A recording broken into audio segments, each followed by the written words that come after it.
Chapter 1476. After saying that, Sergei opened the wine jug without Peter's consent and looked inside. After seeing that it was just an extremely ordinary wine jug, he closed the lid again. "Sigh, no matter how important the wine is, I'll pour it for you." Of the three of them, the oldest was Boris and the youngest was Sergei. What he said made sense, but why did he check the wine jug just now? He still didn't believe it, so he took the opportunity to check it. After seeing that there was no problem, Sergei was relieved. He cast a reassuring look at Boris, who had been sitting there without moving. Then he began to fill the 3 wine glasses on the table. Peter saw Sergei's actions with his eyes and heart, but he didn't say anything. However, he didn't say anything, as if everything was supposed to be like this. He chuckled and raised his wine glass again. He looked at the two of them and said, "Come, for our last reunion, let's drink." Clang! The 3 wine glasses collided together, and everyone drank it in one gulp. After drinking the wine, Boris and Sergei's eyes fell on Peter again. Obviously, they wanted an explanation at this time. Peter was already prepared for this. He first let out a long sigh, then slowly said, "To tell you the truth, I can't even protect myself now. Someone is targeting me." "Oh." Boris and Sergei let out a sound of surprise, but their expressions didn't change much. Obviously, they had thought of a possibility before coming. Otherwise, why would Peter send his personal keepsake to them? But even so, the two weren't nervous. First, they didn't do anything wrong, and second, they didn't believe that the Grand Duke of Blindness or Ivan would casually touch them. Especially when Peter was about to be dealt with, the people in the army must be unstable, so their position should be safer. It's just that although they believed that they would be fine, they were still very curious about what caused Peter to do this. In a sense, the 3 of them were all in the same situation. They were all generals trusted by the Grand Duke of Blindness and given military power. Peter saw the performance of the two, and he sneered in his heart. Sure enough, their performance did not exceed his expectations. Sure enough, it was like this. Don't look at how they usually had a good relationship, as if they would advance and retreat together, no matter what happened. However, when one of them really got into trouble, the so-called unity of heart would become problematic. The other two would also not sacrifice their entire family's lives and their own political future for one of them. This was also good. When Peter did what he wanted to do next, he wouldn't have to worry so much. If he still had some guilt in his heart just now, then he had completely let it go and let it go. Even though he had already made up his mind and had already done so, Peter still sighed and slowly told them about Ivan secretly digging a tunnel out of the city. "Sigh, I wasn't cautious enough and was discovered by young Master Efan when I was sent out to investigate. Presumably, there should be people sent by young Master Efan keeping an eye on my residence right now. It might even implicate the 2 generals. It's fine, it's fine. We are all brothers. How can we be afraid of being implicated?"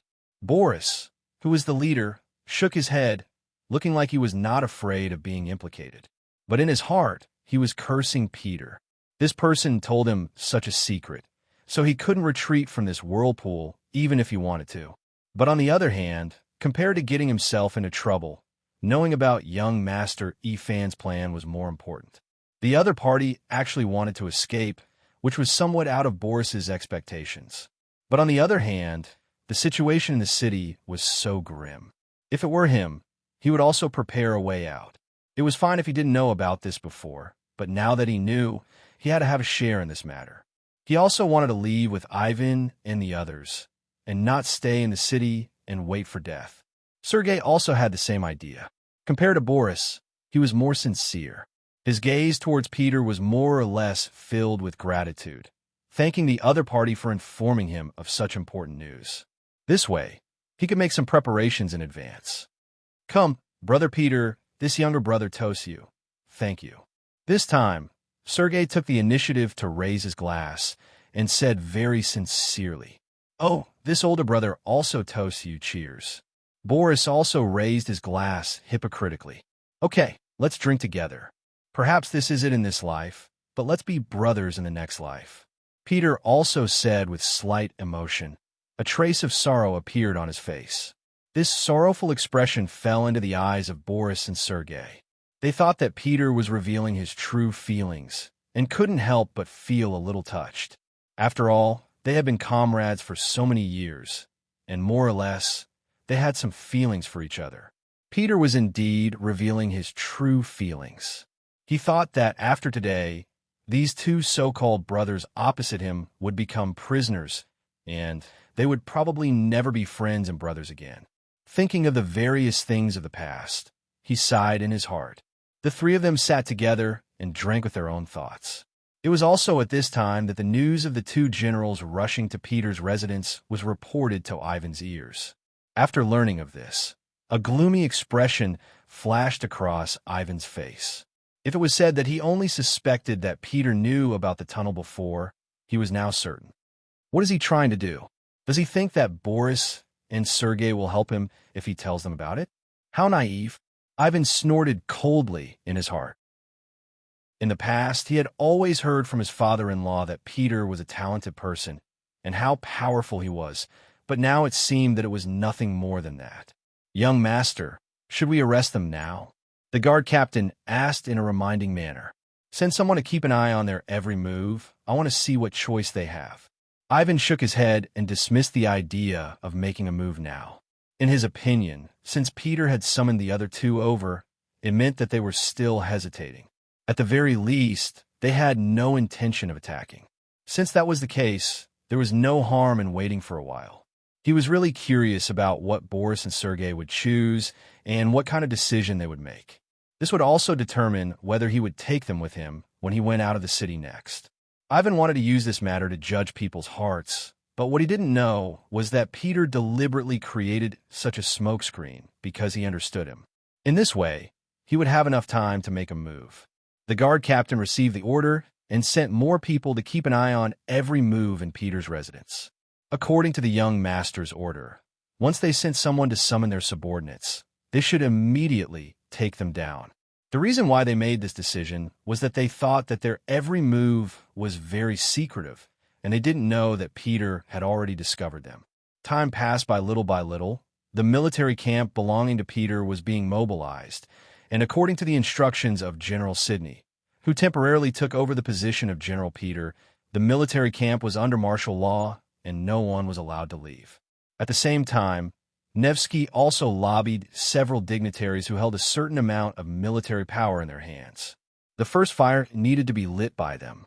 Although the blind Grand Duke trusted Boris and the other two generals, according to the management mechanism of the army, he still arranged people outside each military camp to keep an eye on everything.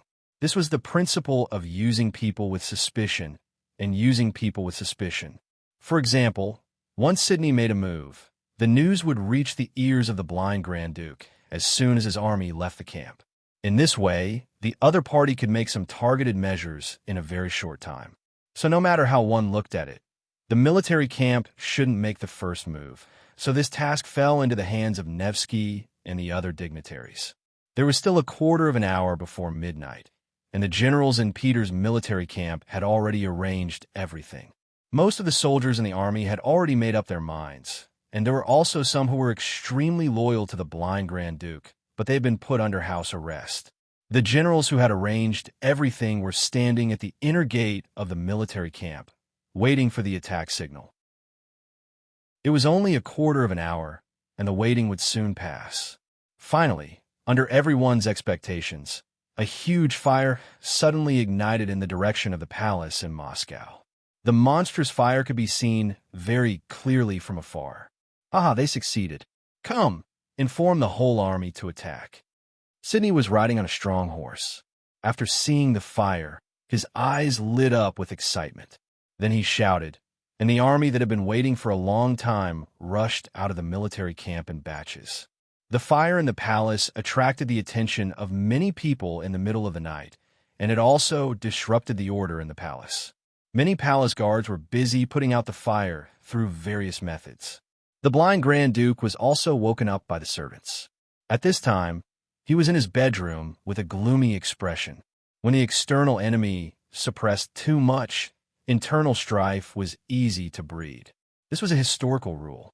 In this regard, The blind Grand Duke was already prepared. He sent out countless spies, trying to keep an eye on the places where the people lived in groups in the city. In case something happened, he would suppress it immediately. It was just that the Grand Duke of Blindness never thought that the first fire would burn in his palace. From the looks of it, it was definitely not the work of ordinary people. They did not have such great power. The one who did it must be an important minister, a general, or a noble. You can't hold it in anymore. Thinking that it was actually those people with high status who couldn't help but make the first move, the blind Grand Duke was disappointed. But at the same time, he secretly swore that no matter who did it this time, he would make the other party pay the heaviest price. He wanted to use this matter to remind the other dignitaries that if they dared to have other thoughts, their end would be very miserable. At this time, what they should do was to help each other in the same boat and overcome the difficulties together. Chapter 1477. Men quickly summoned the three great generals for a meeting. The Grand Duke of Blindness said calmly. The palace guards went to pass on the message, and just as they received the order and left, young Master Ifan also came to the palace and saw the Grand Duke of Blindness sitting there with an ugly expression on his face. "Father-in-law, are you okay?" "I'm fine." An amiable smile appeared on the blind Duke's face. No matter how angry he was, as long as Ivan appeared in front of him, it would seem that all his anger would dissipate. It could be said that he didn't just like his son, he doted on him. Fortunately, Ifan was also capable and didn't let him down, so he wasn't spoiled. But even so, he dared to do some big things in private. For example, he didn't tell his father-in-law about the tunnel. And now, such a thing happened in the city. The fire actually spread to the palace. Ifan certainly knew that some people in power couldn't help but take action. This was the beginning of the real chaos. He also thought that it was necessary to explain the matter to his father-in-law. "Father-in-law, your son has been hiding something from you." "Hmm? What is it?" The Grand Duke of Blindness said nonchalantly. Because he spoiled Ivan, there were many things that he would not report to him before doing. The Grand Duke of Blindness was already used to this. "Father-in-law, I dug a tunnel, a passage leading to the dense forest in the north of the city. Once the tunnel is dug through, we can quickly reach there from the city. As long as the attack is sudden enough, we will definitely be able to catch the Han army off guard and carve out a bloody path." Ifan opened his mouth and confessed everything. The dense forest in the north of the city? A passage? At this moment, the blind Grand Duke finally couldn't stay calm. His face revealed a nervous expression. He had to admit that this was indeed a good way to escape. But the question was, why did Ifan tell him now? Could it be that the passage has been opened? With doubts, before the blind Grand Duke could speak, Ifan continued, "It's just that I don't know why this matter was leaked. It was actually known by Great General Peter. He even sent people to investigate tonight, but they were sent away by my men." "What?" The Grand Duke of Blindness suddenly stood up. At this moment, his nearly blind eyes seemed to burst with infinite anger. "Peter knows. Where is he now?" "Right now, he's having a drink with General Boris and General Sergei at home. My men have been keeping an eye on them." At this moment, Ivan said with a guilty conscience. No matter what, his actions this time were a little overboard. Although her father-in-law might not pursue his own responsibility, it was still necessary for him to apologize. The three of them are together? What's Peter going to do? The blind Duke quickly calmed down. He had a feeling that things were getting out of hand. He even suspected that the fire in the palace had something to do with it. The blind Duke seemed to be thinking about something and didn't speak for a long time. Seeing this, Ivan said anxiously, "Father-in-law, is it because I shouldn't have dug the tunnel?" "No, there's nothing wrong with leaving an extra path. Digging the tunnel was originally one of the escape routes. This isn't wrong. However, such a secretive matter shouldn't be known to outsiders. Furthermore, since you suspect that Peter knows about this matter, why didn't you immediately control him?" The Grand Duke of Blindness shook his head and questioned him. He could allow Ivan to make some small moves and even act on his own without informing him, but he couldn't allow him to mess things up. This was especially so at such a crucial time. Facing the black flames released by the Han army's celestial sphere, the nobles and commoners of the city were already in a state of panic. Especially at such a time, everything had to be done with caution. Otherwise, the slightest carelessness could lead to a huge problem that could spiral out of control. It's fine that you escaped through the tunnel, but it was also discovered by others. More importantly, you knew all this and didn't take any remedial measures. That's your fault. Capture Peter, including everyone in his residence, the Grand Duke of Blindness said in an unquestionable tone. Ivan couldn't help but frown when he heard this. Father-in-law, Boris and Sergei, are also in General Peter's residence. He indirectly meant to remind the blind duke that the two generals might know the truth now. Should they also be arrested? The blind duke's expression showed a trace of pain at this moment, but he quickly nodded and said, Arrest them all. After I talk to them, I'll consider whether to release them or not. Capturing 3 generals all at once, and all of them wielding great power at that. Even the Grand Duke of Blindness had to think carefully. Understood. Ivan nodded. At this time, he had to admit that he was far inferior to his father in terms of ruthlessness. It was said that kings and emperors couldn't have their own feelings. Everything had to make way for benefits. It seemed that this was indeed the case. After Ivan received the mission, he was about to bring his men to Peter's mansion. But before he could bid farewell to the Grand Duke of Blindness, he saw a guard captain rushing into the main hall with a panicked expression. Reporting to the Grand Duke, there's a mutiny in General Peter's barracks. They rushed out of the barracks and ignored our warnings. They are running in the city, and their destination seems to be our palace. This is bad. Ivan's expression changed drastically. The worst situation still happened. The blind duke's face also became much gloomier at this moment, but he quickly returned to normal. Don't be afraid. We'll deal with whatever comes our way. Peter alone can't overturn the sky. How about this? Ivan, immediately mobilize your soldiers to guard the palace. At the same time, find the soldiers who are familiar with Peter's generals and ask them to help persuade them. I believe these people will know what to do. The Grand Duke of Blindness was indeed not panicked, because he knew very well that although Peter was also a general with great power, all of his power had been given by him, and the soldiers under him had also been given by him. Since he could give it now, he could take it back when he needed it one day. Ivan was infected by his father-in-law's calmness. It seemed that even if the sky fell, he wouldn't be afraid. He quickly nodded and went to gather the army. The blind duke sat high in the hall. He had to wait for this rebellion to subside. Otherwise, he wouldn't be able to rest. In Peter's mansion, Boris and Sergei also heard the commotion outside. At that moment, the two of them had unsightly expressions. Could it be that Peter's military camp had already made a move? If that was the case, the meaning of them staying here would be completely different. If they stayed here, would it make people think that they were already accomplices? If that was the case, based on their understanding of the Grand Duke of Blindness, it would be impossible for them to stay out of this matter. On the other hand, Peter was drinking contentedly, not caring that Boris and Sergei wanted to eat him. Of course, the reason why he could be so calm was all because of the 8 murderous guards in the room. With these guards in hand, Peter wasn't afraid that some people would use force on him. Even if he couldn't use force, he wasn't afraid at all with just his mouth. At this moment, the more Peter didn't seem to care, the angrier Boris became. He felt that he was being used. As for Sergei, he couldn't hide his emotions and directly asked, Peter, what do you want? Are you trying to drag us into a rebellion with you? Such a shout finally shocked Peter. He also put down his wine glass, slowly raised his head, and looked at Sergei. How can this be called a rebellion?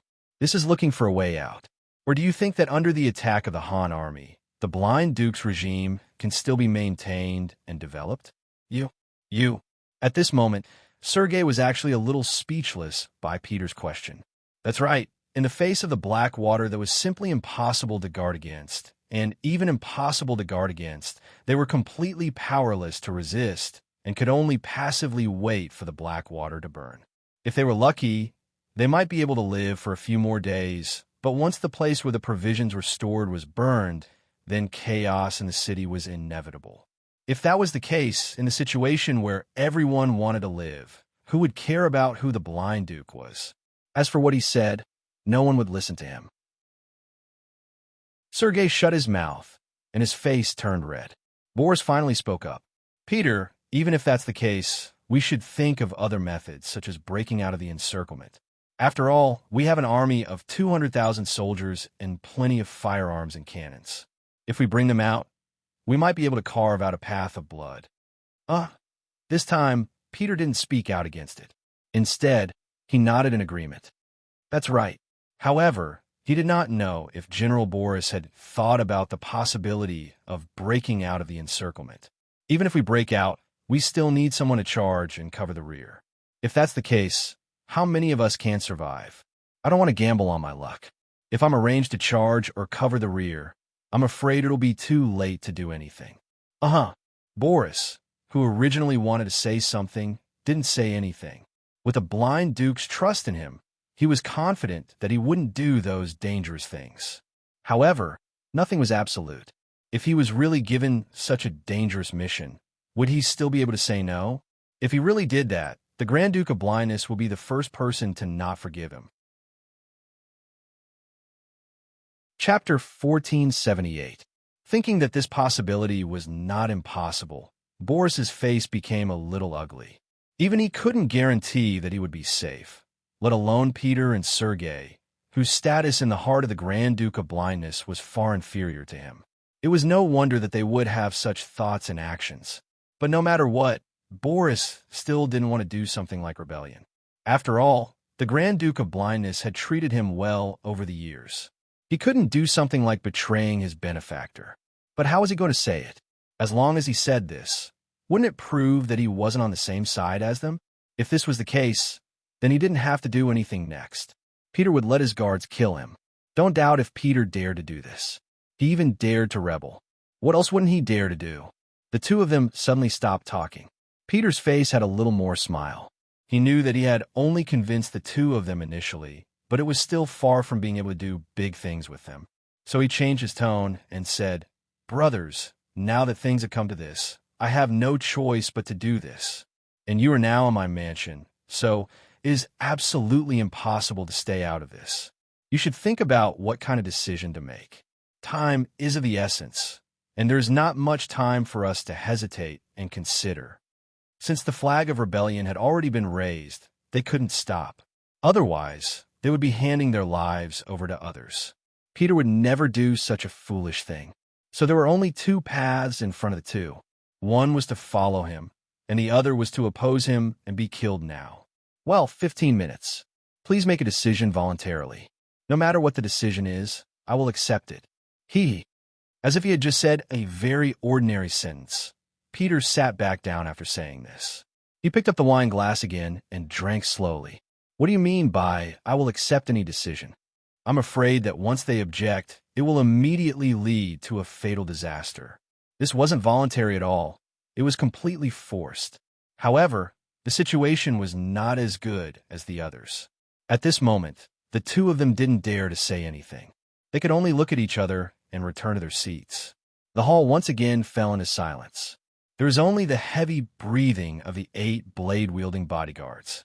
A huge fire suddenly broke out in Moscow, and soon the sky seemed to be burning red. Yang Qindong, who was outside the city, couldn't help but notice all of this. Yang Qindong was already asleep when he received the report from the Black Cavalry. By the time he put on his clothes, the fiery red area was getting bigger and bigger. Looking at all this, Beta Persei scratched his head. "Young master, don't tell me they're really fighting amongst themselves." Yang Qindong rolled his eyes at Beta Persei. "What do you mean by really fighting amongst themselves?" Looking at the situation, it's clearly fighting amongst themselves. Yang Qindong had already expected this result, but he didn't think it would come so quickly. After all, it was only 2 days of fire. For a huge city like Moscow, it wasn't a good thing at all. Who would have thought that the other party couldn't hold it in anymore? All of this should be the doing of that guy named Nevsky. It seems that the words he said to him that day really worked. If that's the case, then so be it. Anyway, they're all different races, and there is no lack of Rossi nationalists among them. If such people die, then they die. It has nothing to do with me. I just hope that more people can stay in the city. After all, if I want to build this place, I can't do without sufficient manpower. Let's go back and sleep. Yang Shandong turned around after thinking it through. He didn't put the fire in the city in his eyes at all. This matter won't end so quickly. Instead of paying attention to them, it would be more practical to inquire about how many tribes the world's best cavalry army has conquered and how many captives they have captured. In Yang Shandong's eyes, even if there was an internal conflict in Moscow, it wouldn't be resolved in a short time. Now is not the time to make a move. At this moment, in the city, 15 minutes had passed. Peter was looking at Boris and Sergei, waiting for them to make the final decision. "Time's up, generals. Please make the final decision," Peter said unhurriedly. Peter spoke unhurriedly, but the 8 guards beside him were already sharpening their swords, as if they would immediately turn on each other if they made the wrong choice. The 2 generals didn't look too good at Peter's pressing. In such a situation, no matter what decision they made, they would feel threatened. However, this was the truth, and they couldn't resist. The more careless Peter was, the more they could feel the murderous intent behind him. "Forget it. Since we're going to die anyway, we might as well fight it out. But I don't know if the Han army will accept our surrender." Finally, General Sergei couldn't remain calm and made a choice. Hearing this answer, Peter was very happy. "Brother Xie, don't worry. The Han army has already contacted us. They said that as long as we can bring the heads of the Blind Duke and Ivan to them, not only will our safety be guaranteed, we will also be able to keep a part of our property." "You actually contacted the Han army in advance? This can't be fake, right?" At this moment, even Boris was a little moved. He couldn't believe that Peter was so well prepared. However, he didn't seem to have any opportunity to contact the Han army. "Don't tell me he's lying." Peter naturally heard the suspicion in Boris's voice. He knew that if he didn't explain things clearly, he wouldn't be able to convince the 2 of them. After thinking for a while, he told them about how Nevikov went to the Han army camp as a peace negotiator and discussed the terms of surrender with the other side. "So it's like that." Hearing that it was done by Nikiev, Boris really believed it. According to his understanding, Nikiev was definitely capable of doing such a thing. He was living under someone else's roof, and he was so well prepared. Considering that the Blind Duke had prepared an escape route without informing him, the choice he should make was very clear. He didn't seem to have any other choice. "Okay, if that's the case, I will listen to General Peter." Boris finally nodded. At this moment, Peter couldn't help but breathe a sigh of relief. He was really afraid of making a move against the #1 general of the Ross Duchy.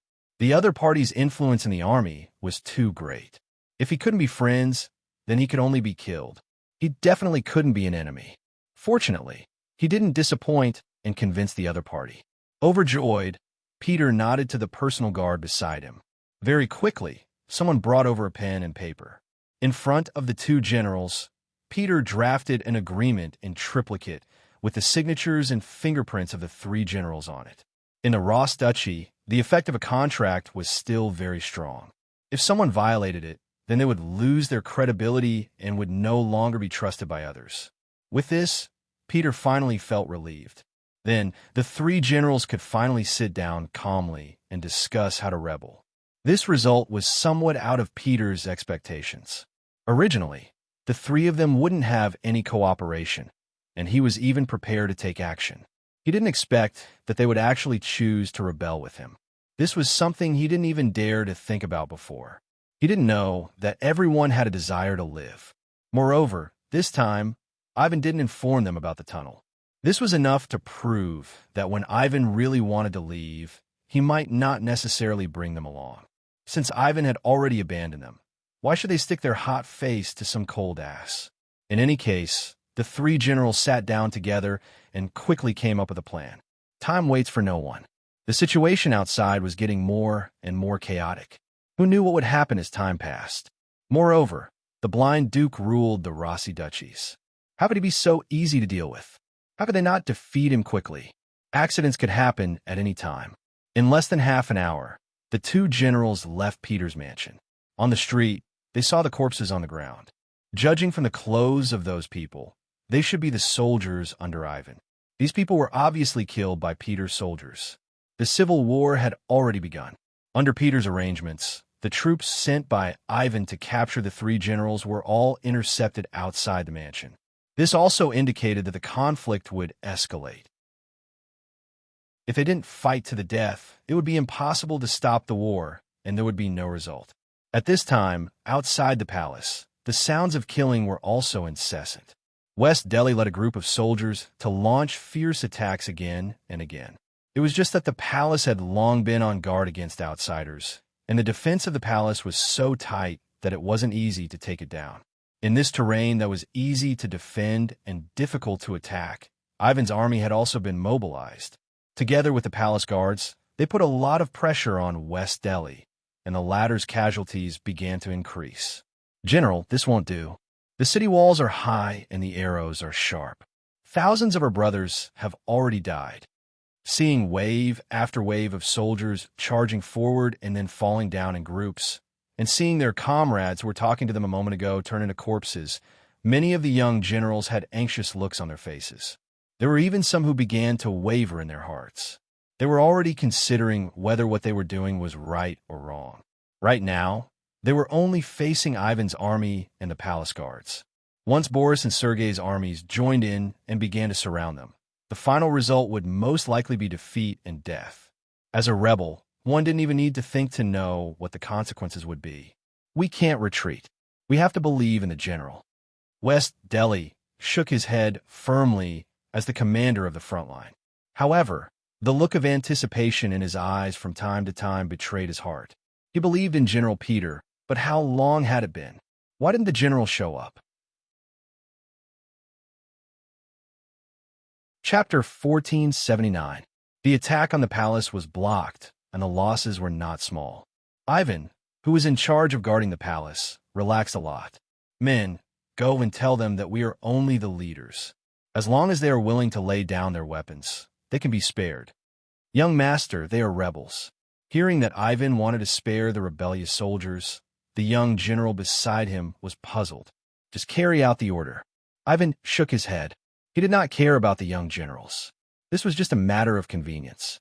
What he wanted now was only victory. Once he dealt with Peter, the city would be quiet again.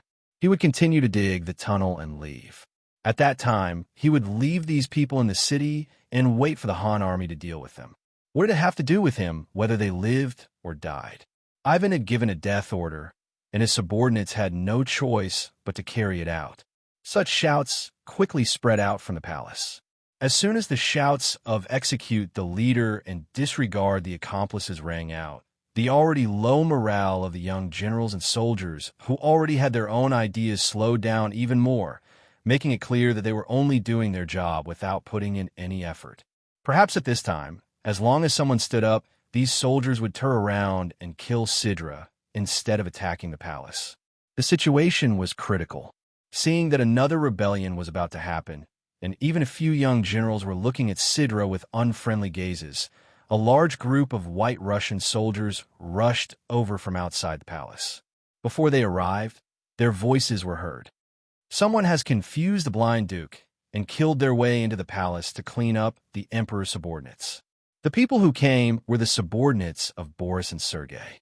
Although they did not directly say that they were rebelling, the words "clean up the emperor's subordinates" were enough to prove their position. At some point, Peter had already arrived at the front line and came to Sidra's side. His expression was very calm. "Don't panic. They are here to support us. Continue to attack." Peter's appearance was undoubtedly a stabilizing force, causing the commotion in the army to stop. Everyone did not have any other thoughts. They cooperated with the other two armies and attacked the palace again. This time, it was not just two armies that came. At the same time, there were also some cannons that were hurriedly transported over. Facing the high walls of the palace, their plan was to use the cannons to create an opening and then win with superior numbers.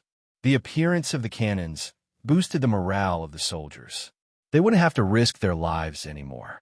As long as the walls of the palace were breached, they would have many more opportunities. At that time, it would be the time for them to utilize the advantages of infantry in close combat. With the reinforcements, the morale of the rebel army soared. On the other hand, the situation of the White Russian army in the palace became dangerous. When the blind Grand Duke learned that Boris and Sergei had betrayed him, he finally lost his temper. He smashed an expensive porcelain on the table in front of him and threw it to the ground.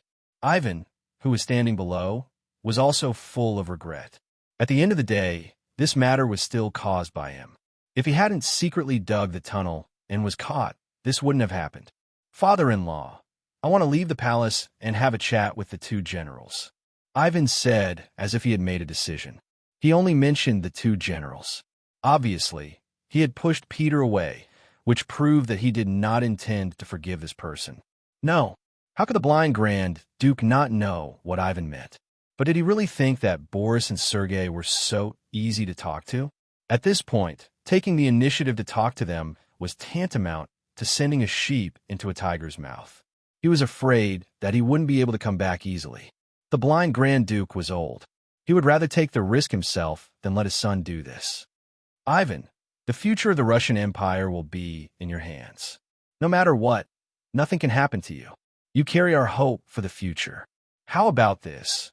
Immediately arrange for people to break out. As long as you break out of the palace, find a place to hide in the city. Remember, you must not be found. Then I can die in peace. Father-in-law. At this moment, the tears in Ivan's eyes finally flowed down uncontrollably. Okay, go and prepare. Take advantage of the darkness to break out. The blind Grand Duke waved his hand with a trace of pity on his face. After leaving this time, he really didn't know when they would meet again. Father-in-law. After Ivan shouted again, he knelt down in front of the blind Grand Duke. This kneeling was also out of reluctance, but more of gratitude. Go. Remember, don't be so willful in the future, the blind Grand Duke said with a forced smile. When Ivan heard this, he couldn't stop crying. Unknowingly, he seemed to have grown a lot and matured a lot. That night, just as the artillery was transported to the outside of the palace, the gate of the palace suddenly opened and thousands of soldiers rushed out. Their appearance caught the unprepared Peter's three-way coalition army off guard. Soon, they broke out of the encirclement and rushed out. Peter was quite angry about this matter. If the blind Grand Duke and young Master Ivan were among the people who rushed out, wouldn't they be unable to complete the Han army's order? Fortunately, not long after, the blind Grand Duke's figure appeared on the gate tower of the palace. As soon as the blind Grand Duke appeared, the soldiers on both sides stopped what they were doing without prior agreement. This old man had ruled the Rossi principalities for decades and led them from weak to strong. Whether it was in the army or among the people, he still had a high prestige. Normally, as soon as he appeared and casually said a word, everyone would kneel down and worship him. But now his appearance only caused everyone to stop fighting. A hero past his prime, this saying was the most appropriate thing to say about the blind Grand Duke. Standing on the wall of the palace, the blind Grand Duke shouted in a loud voice, "We are all Rossi people. Let's not fight anymore. Let's do things that hurt our loved ones and please our enemies. Don't you want this king's life? Come, I won't resist. You can do whatever you want, but you can't hurt the guards of the palace. After all, they were once your brothers. As long as you swear to do this, I will allow you to tie me up as you wish." Grand Duke. For a moment, because of these words, countless guards knelt down. They were all moved by the blind Grand Duke's loyalty. At this time, they wanted to use all their strength to fight to the death with the rebel army outside. It had to be said that the blind Grand Duke's method of bewitching people was superb. At this time, his words had completely restored the army's morale that had fallen.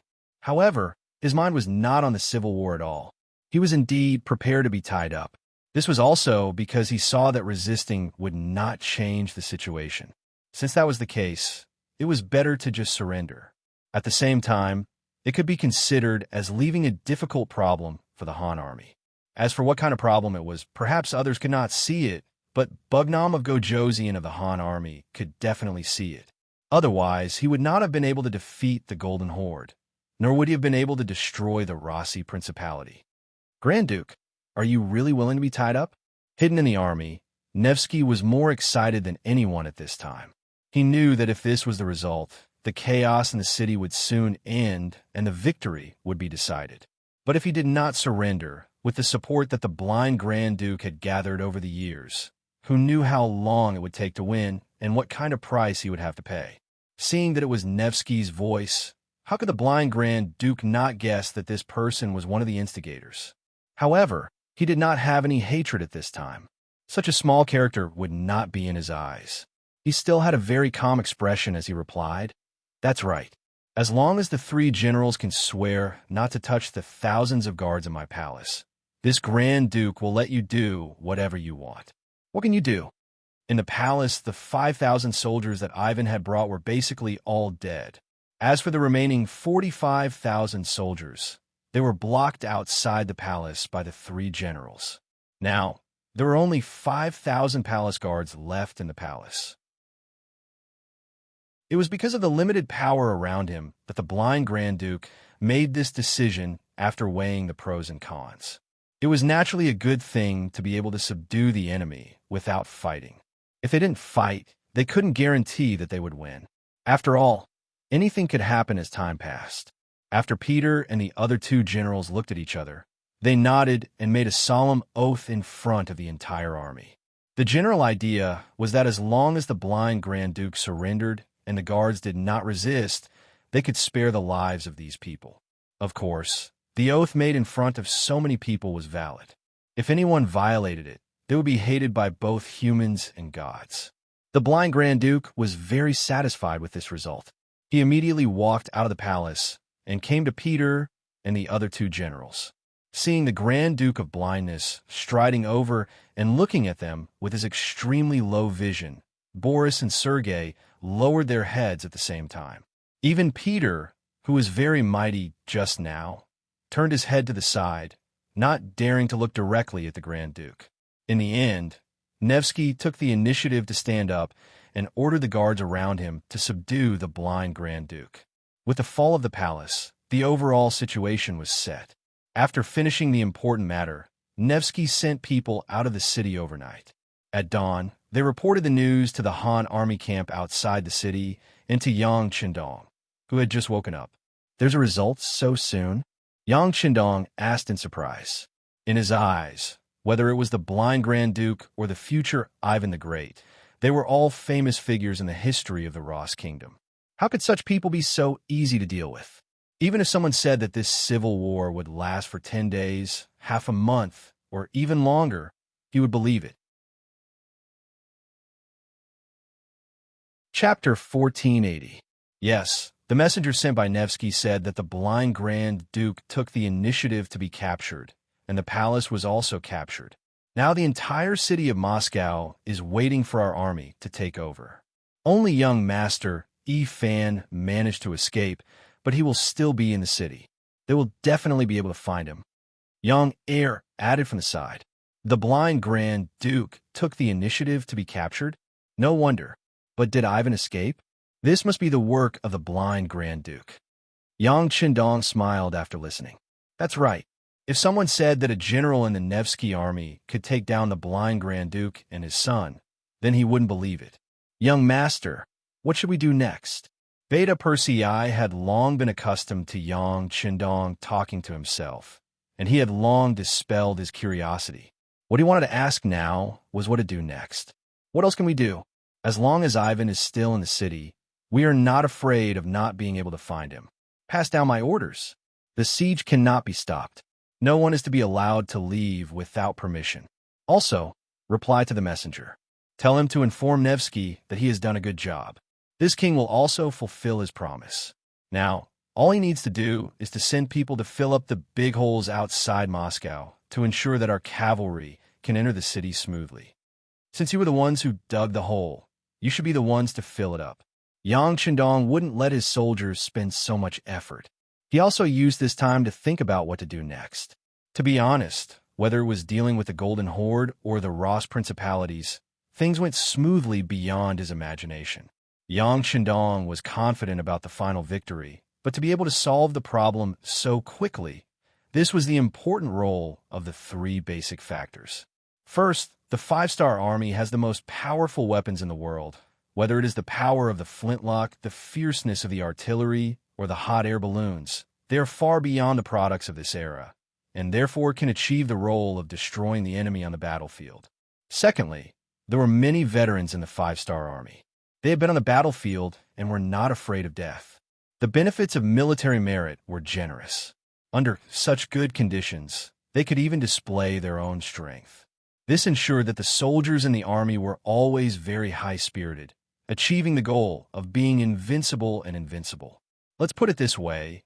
If a group of 500 elite veterans fought against a group of 5,000 new recruits, then the victor would definitely be the veterans with fewer people. It was only because they didn't have stage fright. They knew how to protect themselves while effectively attacking their opponents on the battlefield. As long as the general's orders and direction were correct, they would be able to play to their advantage. On the other hand, if it was a group of new recruits on the battlefield, it was very likely that they would fall into disarray. When they saw blood and death, they would not be able to adapt and would forget everything. Even if the opponent's butcher's knife was in front of them, they would not know how to block it.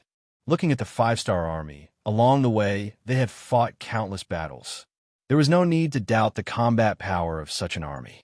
It was easy to predict which side the scales of victory would lean towards. The third point was the corruption and disunity of the Golden Horde and the Rossi principalities. Everyone had their own thoughts and could not be united. If they won the battle, then it would be fine as long as they followed the prescribed order. However, once they encountered a setback, the drawbacks of these problems would be revealed. In the end, there would be internal strife, which would give the opponent an opportunity to take advantage of.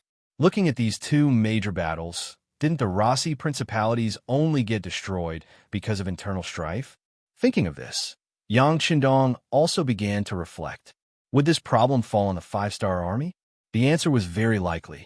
Now that Yang Qindong had great power and prestige, some things would naturally not happen with his existence.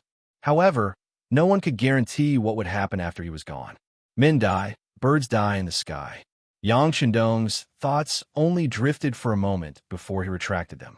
It was very tiring to live alone, so there was no need to think so far ahead. Anyway, after the world was unified, even if something really happened, it would be the meat in the pot. It would just be the Han people replacing the Han people, so it was not a pity. Yang Qindong's order was passed back to Moscow. After a discussion with the three generals, Nevsky began to arrange for people to go out of the city to fill in the holes. At the same time, the biggest civil strife since the establishment of Moscow took place. In the name of looking for Ivan, the army began to loot the city. This was originally a promise made by the generals to make the soldiers work for them. Now that it was done, it was time to fulfill the promise. The city of Moscow was plunged into its darkest hour. Countless nobles attached to the blind Grand Duke became the targets of looting. If they dared to resist, the soldiers who rushed into the courtyard dared to kill them. For 10 days, the city was filled with smoke and fire, and corpses were everywhere. According to the statistics, at least 70% of the nobles in the city were impoverished in just 10 days. 10 days later, the holes outside the city were filled, and the cavalry of the five-star army began to enter the city.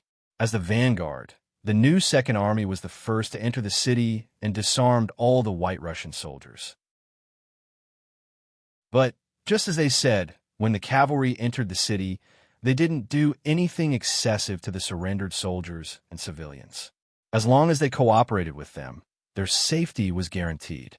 Of course, there were those who obeyed and those who did not.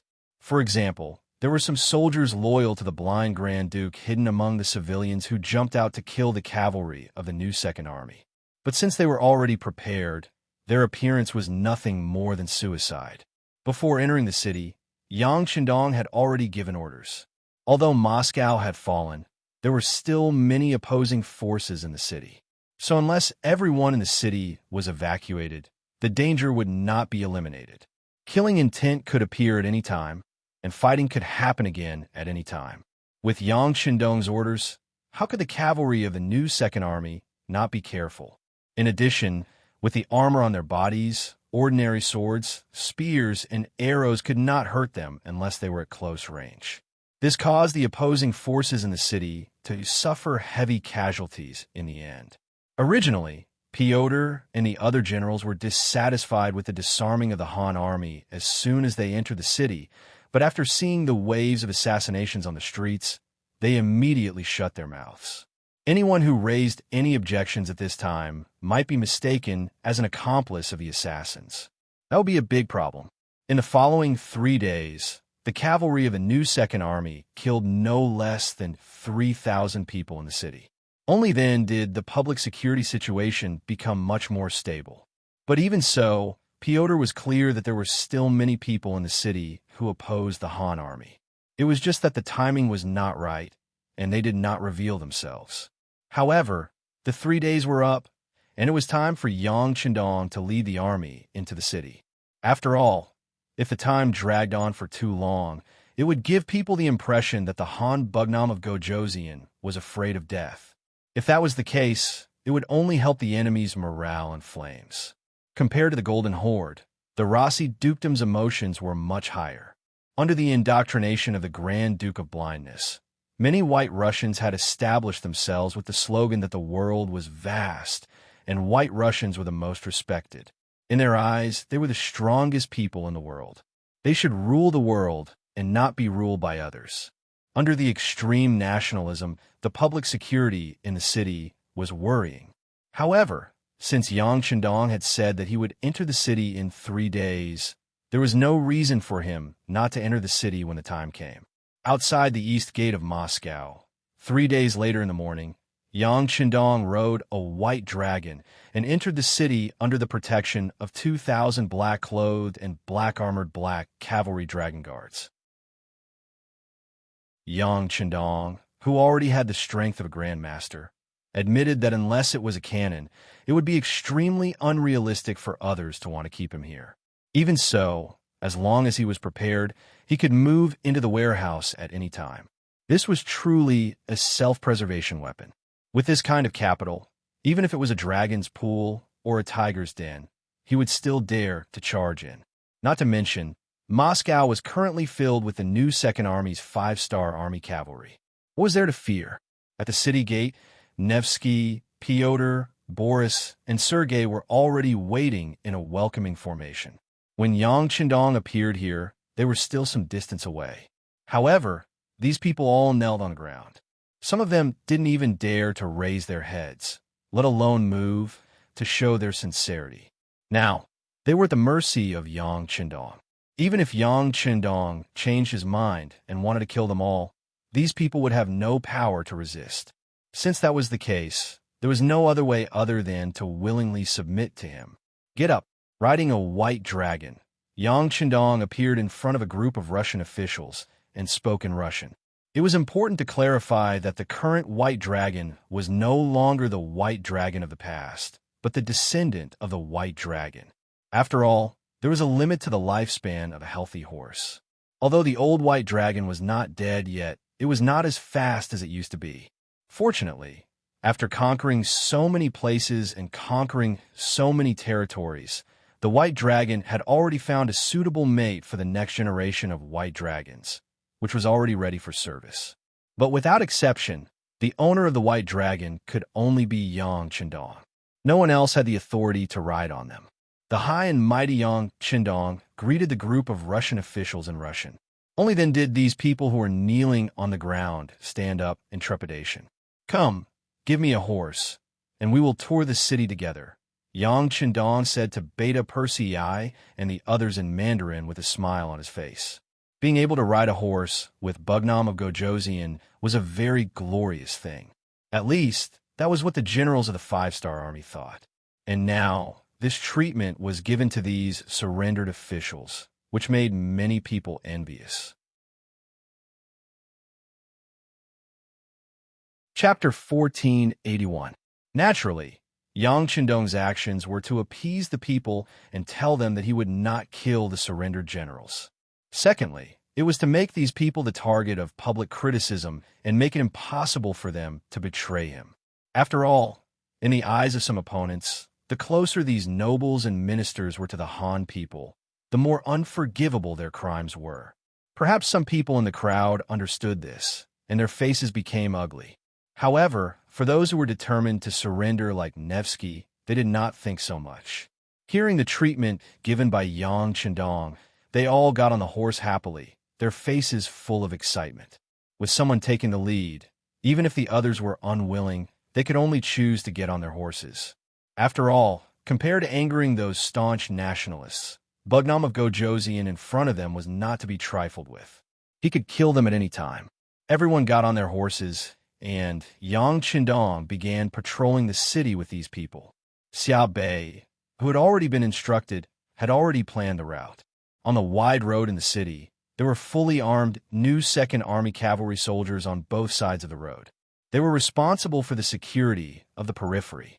The 2,000 black cavalry soldiers were protecting Yang Chendong and were responsible for the safety of close quarters. Under such a formation, unless it was an attack from cannons, even a group of soldiers with guns could not threaten Yang Chendong's safety. Even so, along the way, they still encountered a total of 13 attempts to assassinate them, big and small. Some of them were killed by the new Second Army cavalry as soon as they appeared. Some of them relied on their numbers to break through the periphery, but the black cavalry soldiers drew their swords and mercilessly attacked, killing the white Russian soldiers on the streets. By the time they finished patrolling and arrived in front of the palace, many of the black cavalry soldiers' armors were covered in blood. Regarding this, the black cavalry soldiers acted as if they did not hear anything. Perhaps they were used to such scenes and were not moved at all. They were still standing upright on their horses. When Nevsky and the other nobles saw this scene, their bodies trembled, and they looked at Yang Chendong with reverence. In the eyes of Pyotr and the other generals, who were used to seeing blood, they were also amazed by the strength of the black cavalry. They had observed very carefully just now. When the black cavalry soldiers killed people, they did not even blink, and their arms did not tremble at all. It felt like they had done this countless times and were already numb to it. Facing such an army, even without flying balls or black oil, the generals could not help but ask themselves if they could stop them. The result would be the same. During the patrolling the city, more than 1,000 white Russians were killed.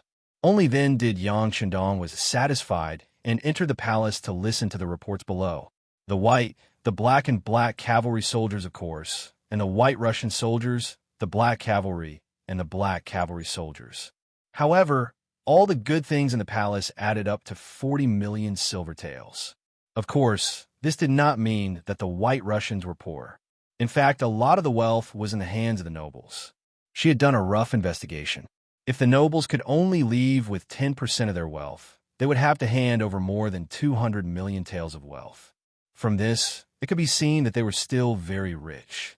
After 2 big battles, Yang Chendong was very satisfied with the harvest he had gained. Especially in a battle against Moscow, he had only sent out 2 flying balls and drops of black oil. His side had not suffered any losses, and yet he had gained so much. It seemed like it was really worth it.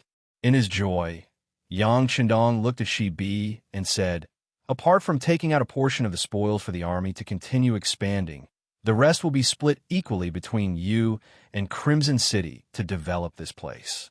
Hearing that he could keep half of the spoils, Shi Bi was naturally overjoyed.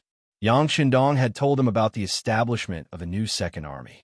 Now that he had so much wealth to support him, if he did not do well, he might as well go home and be a farmer. Shi Bi was very happy. Yang Chendong also made a request. He wanted this place to undergo a small change every year and a big change every 3 years. He wanted to make use of the vast land here to become Yang Xie's granary. Not only that, but there were also many forests and rich minerals. This place would also become Yang Xie's heavy industrial zone. In the future, some of the heavy industrial factories in Crimson City would move here. As the owner of this place, Shi Bi had to be ready to welcome and cooperate. In order to let Shi Bi do his work better, Yang Chendong not only gave him the position of commander of the new Second Army, he also gave him the position of governor of the Eastern European province. Yes, The land where the Rossi Principalities and the Golden Horde were located was merged into a new province called the Eastern European Province. In comparison, the area it occupied was far larger than any of the provinces under Yang Xie's control. Giving such an important position to Shibi showed how much importance he attached to this place. Shibi knelt down on the spot to express her gratitude. At the same time, she promised that she would do her best to live up to Yang Qindong's kindness of recognizing her and promoting her. Yang Qindong did not doubt Shibi's loyalty. If Shibi had other thoughts, she would have surrendered when she was surrounded by the Baiming army. Shibi only trusted Shibi. If Shibi gave her too much power, there would be accidents. Yang Qindong proposed that officials from Crimson City and other provinces would be sent to cooperate with Shibi. Not only that, but the position of governor of the Eastern European province would also have to be given to Shibi. A person could be a political and military leader during special times, but it would not last long. In this regard, Shibi naturally agreed. If Shibi was allowed to continue working, why would he worry? It was not a good thing for a person to have too much power. Shibi did not want to live in fear every day. After Shibi's other matters were settled, Yang Qindong held a meeting with Nikovsky and the others. Yang Qindong took out all the regions except Crimson City for everyone to choose. According to Yang Qindong, these people could not stay in the Eastern European province. Otherwise, he would not be at ease. These people would also live very carefully. It would be better for them to move out and choose a new place to live. They would face an unfamiliar environment there. They would not be able to find their people there. They would not even be able to find people who could speak Russian. They could only communicate in Chinese. In the end, after a few years, they would gradually assimilate into the third-class Han people. Everyone was relieved that Yang Qindong had given them a way out. Not to mention, Yang Qindong had allowed them to take away 1/10 of their current wealth. With money, they wouldn't have a bad life anywhere. At that moment, everyone began to choose a new place to live in. Fortunately, Yang Xie's territory was large enough for everyone to choose. They would not have a chance to meet again. During this time, Pyotr, Sergei, and several other important generals also expressed their desire to continue serving in the army. They were different from Boris. Boris was indebted to the Grand Duke of Blindness. Now that he had betrayed his old master, how could he still serve the Han people? But Pyotr and Sergei were different. They were still in their prime and wanted to make a name for themselves. Especially after seeing the strength of the Han army, they wanted to join and make a name for themselves. For this kind of request, Yang Qindong did not hesitate to refuse. The reason why he used the generals of the Golden Horde was that they had been leading cavalry for many years and were truly valiant generals. Secondly, they were uncultured and thought that whoever fed them was the master. Of course, they would be easy to control. But the generals of the Russian Empire were different. They were influenced by the Grand Duke of Blindness and knew right from wrong. People with ideas like these were dangerous existences who could be stabbed in the back at any time. Not to mention, these generals were used to commanding firearms.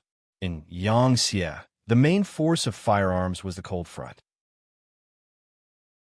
How could such an elite be led by someone from a different race? After Yang Qindong rejected them without hesitation, Pyotr, Sergei, and the others could only suppress this idea. Fortunately, they had looted a lot of good things in the city over the past 10 days. Even if they only kept 1/10 of what they had, the rest was still a shocking amount of wealth. They could live well wherever they went. After making arrangements for the higher-ups of the Russian Empire, the Grand Duke of Blindness, who was detained in the prison, was brought out and sent to the main hall that he used to lead. The difference was that he was no longer the master of the main hall. Instead, he was a prisoner. Considering that the Grand Duke of Blindness had poor eyesight, Yang Qindong deliberately arranged for him to sit 2 steps in front of him. The old man and the young man looked at each other, sizing each other up. In his previous life, Yang Qindong had dealt with a lot of Russians. Most of them were fond of wine, greedy, and terrifyingly arrogant. Although the country's economy was not doing well, the weapons they produced were even feared by developed countries. In the common words of the common people, they were a fighting nation. Yang Qindong made the first move taking advantage of the fact that the other party had yet to gain momentum to destroy them. He effectively suppressed the other party's development and also trampled on the other party's arrogant mentality, making it worthless. Now that he was the victor, Yang Qindong did not stop him from observing the Grand Duke of Blindness, who was a very important figure in Russian history. The Grand Duke of Blindness was also sizing up Yang Qindong. Although his eyesight was very limited, he was relying on his conscience. After a few observations, he could not help but sigh. This Han man, who was more than 20 years younger than him, gave him a feeling of invincibility. Chapter 1482. Such a person would not make people feel threatened by his every move and would even make people want to get close to him. However, when one developed a hostile heart, one would realize that the other party had no flaws. His many years of experience told him that such an opponent was the most terrifying. Young man, you have won, but I don't know how to deal with the Rossi people. Oh, and what about the 5,000 palace guards who are absolutely loyal to me? Yang Qindong, who could not find the other party's flaws and whose breathing was very stable, made the Grand Duke of Blindness unable to find a way to break through. Thus, he simply took the initiative to attack.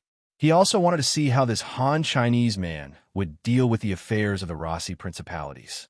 Over the years, if there were two things that the Grand Duke of Blindness was most proud of, they would be having such a capable son like Ivan and the fact that he had changed the mentality of the majority of the Rossi people, enlightening them and giving them a strong sense of belonging to their nation. Such people were the least likely to be influenced by others and the least likely to accept the leadership of a foreign race. If things went wrong, they would be in trouble and might even rise again and repeat their glory. It was precisely because of his confidence in these people that the Grand Duke of Blindness asked this question. At the same time, he was also making things difficult for Yang Qindong. In an instant, the Grand Duke of Blindness raised two difficult questions. When Yang Qindong heard this, he was not the slightest bit displeased. On the contrary, he chuckled. What's wrong? Are these two things very difficult for you? Aren't they difficult? The Grand Duke of Blindness was somewhat disturbed by Yang Qindong's smile, but he really could not think of any way to solve the problem, so he still firmly believed that the other party was just being stubborn. He was probably having a headache now. Was it difficult? In Yang Qindong's eyes, it was really not a big deal. It was still the same sentence. The land of Eastern Europe would not be the first territory that Yang Xie conquered, nor would it be the last. This territory should be managed in the same way as the territory they conquered before. Therefore, Yang Qindong simply smiled at the blind duke's question as if two old friends were chatting. With a pleasant countenance, he casually recounted how he conquered other places, moved the people away from their original places, and finally achieved great harmony. Even though Yang Qindong only gave a rough explanation, it still took him half an hour. After finishing his explanation, Yang Qindong quickly took a big gulp of tea to moisten his throat. Then he looked at the Grand Duke of Blindness with a smug look like a child who wanted to be praised by an adult for doing the right thing. For some reason, when facing the Grand Duke of Blindness, the other party gave him this feeling. He could relax and say what he wanted to say. On the other hand, the Grand Duke of Blindness had an ugly expression on his face. Previously, he thought that the Russian people had been partially liberated under his rule. With such people, it would be difficult for anyone to rule them except for the Russian leader. However, he never expected that the young Han Bugnam of Gojoseon would think of such a method to migrate and divide the people. The method was so simple and undeniably effective that it could only make the Grand Duke of Blindness dumbfounded.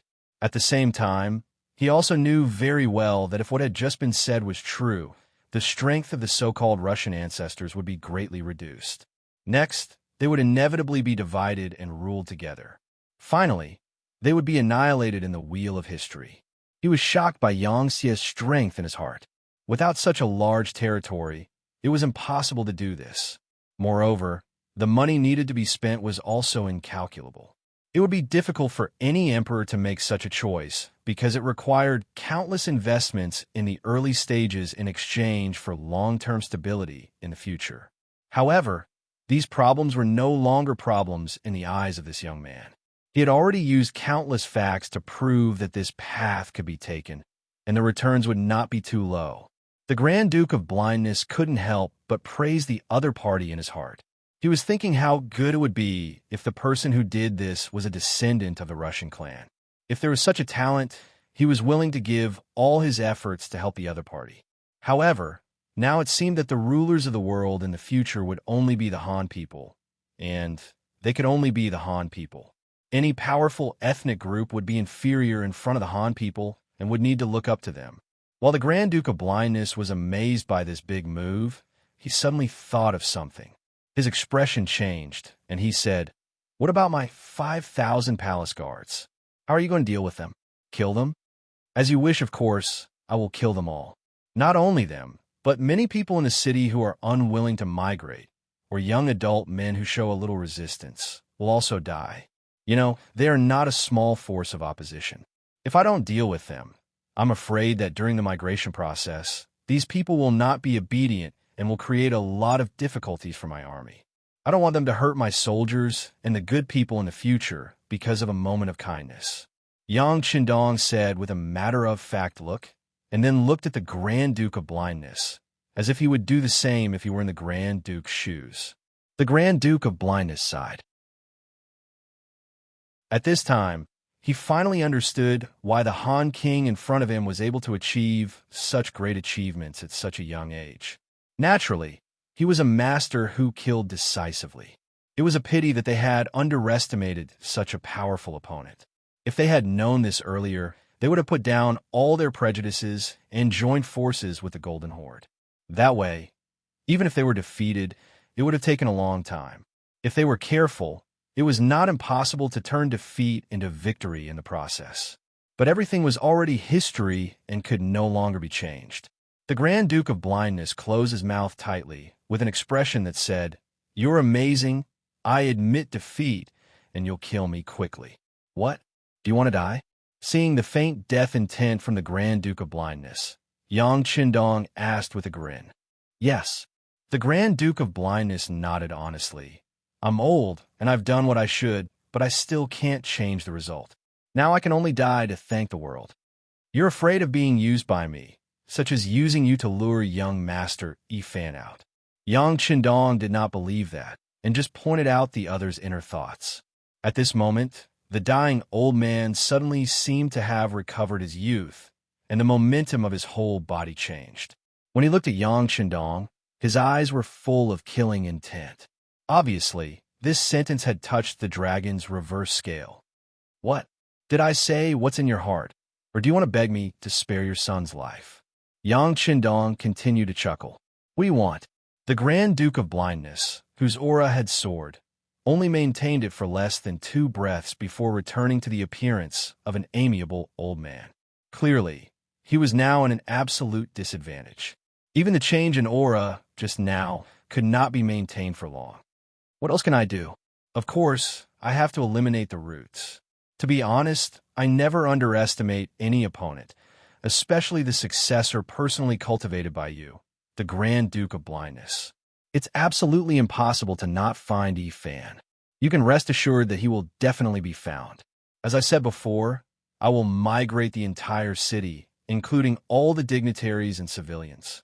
At that time, I will find some people who have seen young Master Yifan and let them recognize him one by one. I think he won't be able to fly out, even if he has wings. Am I right, Grand Duke of Blindness?" Looking at Yang Qindong as if he was talking about a very ordinary thing, the Grand Duke of Blindness sat down on the chair. He finally admitted in his heart that this Yang Qindong was a devil who opened his bloody mouth and could devour all enemies and opponents. If he really migrated the people in the city one by one like a sieve, Yifan, who was hiding in the city, really couldn't escape. At that time, he naturally couldn't avoid the risk of being wiped out. In that case, he wouldn't be able to die in peace. "What do you want? What are you going to do? What do you want me to do?" Finally getting to the point, Yang Qindong laughed. "It's very simple. I need your cooperation. I need you to help me find him. As for the conditions, you can try to mention it, but I can't guarantee that I will agree to it." I'm going to find my son and give him to you. You're not joking, right?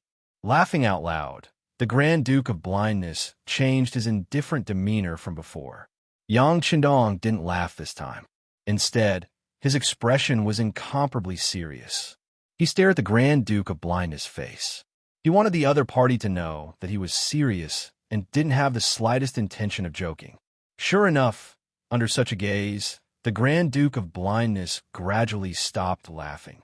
When he looked at Yang Qindong, his expression slowly became serious until he finally lowered his head. He was weighing the pros and cons of the matter in his heart. If it didn't help the other party would just spend more time and energy. At that time, his son wouldn't be able to escape either.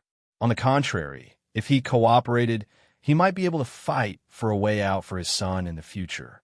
After so many years of observation, he knew better than anyone how powerful his son was. It would only take a certain amount of time for his son to grow into an eagle that could spread its wings and soar. Then, he would be able to achieve great things. Yang Qindong wasn't in a hurry. This time, he met the Grand Duke of Blindness in addition to admiring the demeanor of this historical figure.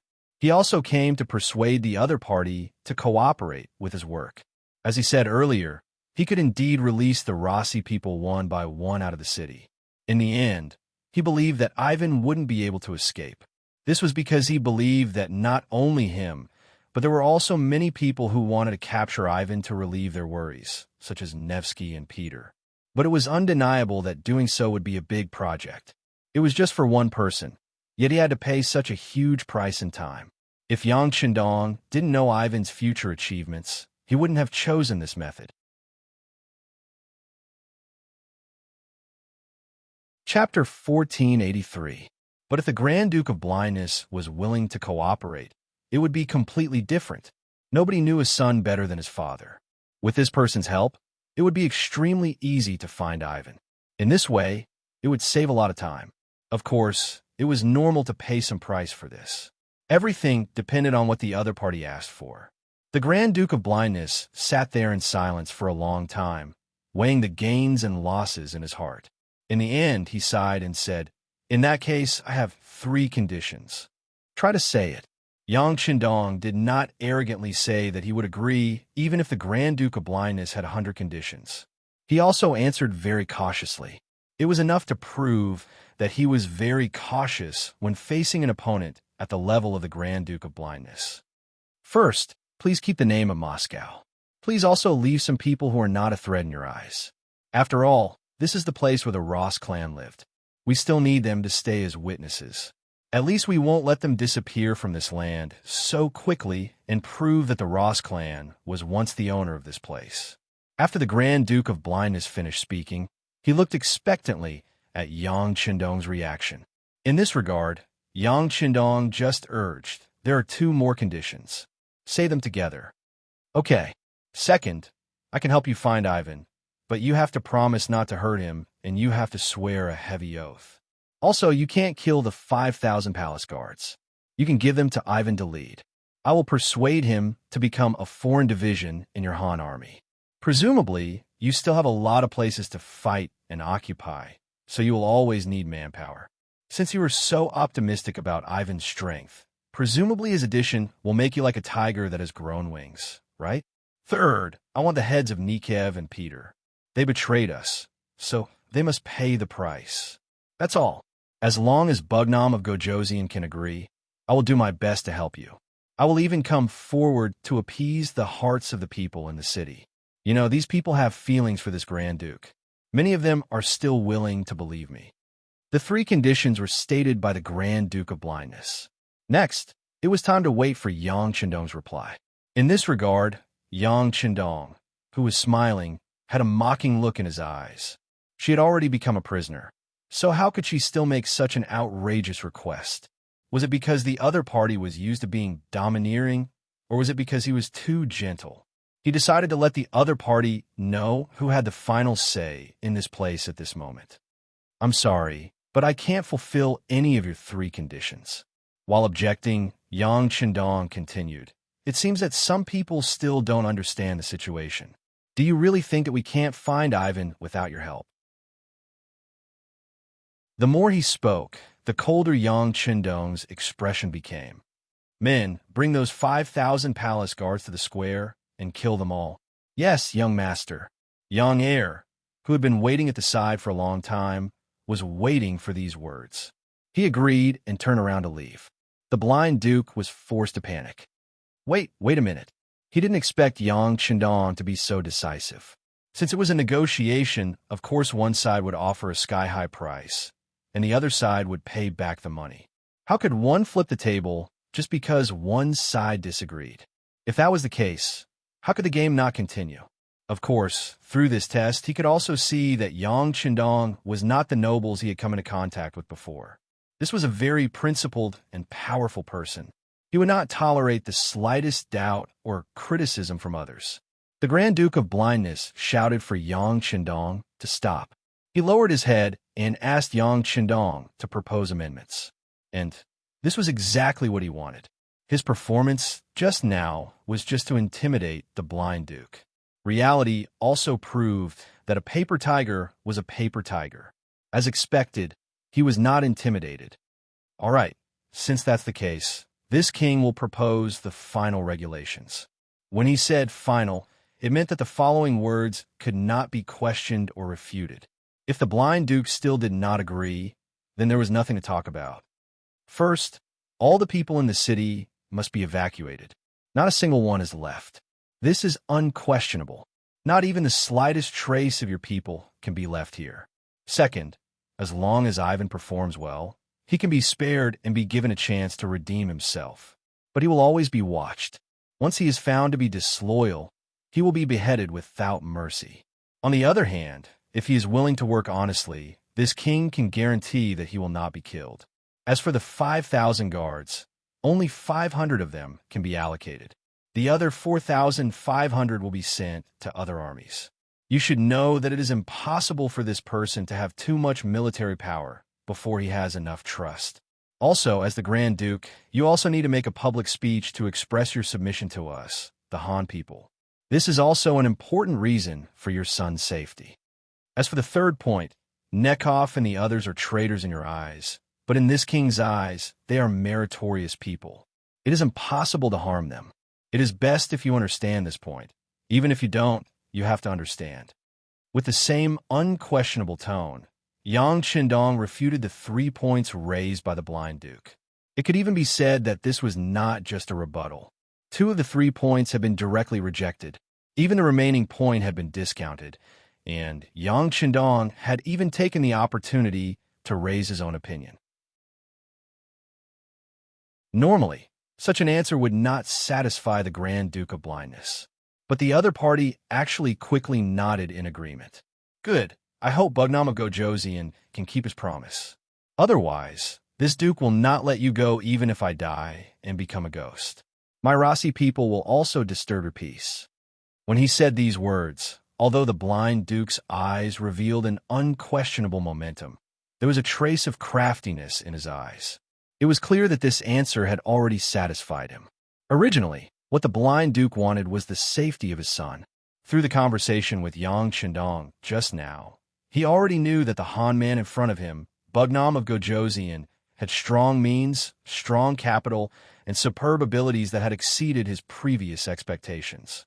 Unless this person died one day, it would be a nightmare for anyone to be his enemy, and there was no chance of winning. His son could not be this person's opponent. Since that was the case, it was better to submit to this person. There was nothing safer than this. Only by ensuring his own safety could he have the opportunity to look forward to his own grand plan. And once something happened to Yang Qindong, it would be the day when the Rasi clan rose again.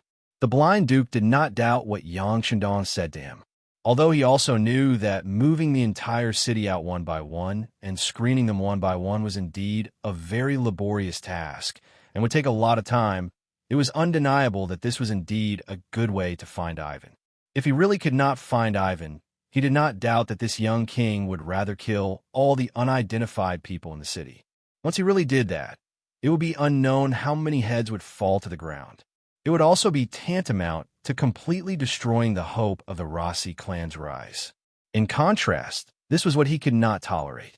As long as there was still hope, it was worth it for the blind duke to do anything. He seemed to be a person who was born to make the Rossi clan strong and was willing to do anything for this goal, even death. He was not even afraid of death. It was just agreeing to a few of Yang Qindong's conditions. What was the big deal? Astonishment flashed across Yang Qindong's face when the Grand Duke of Blindness agreed to the conditions so readily. Seeing this, the Grand Duke of Blindness finally revealed a smile that hadn't appeared in a long time. What? Bugnam of Gojoseon, don't tell me you want to go back on your word? Go back on my word? How is that possible? Yang Qindong shouted, as if someone had stepped on his sore spot. He looked like he was pretending to be a tough guy. Since these words came from this king will certainly fulfill his promise. Then it's a deal. Next, I'll have to ask Bugnam of Gojoseon to invite some people to be witnesses.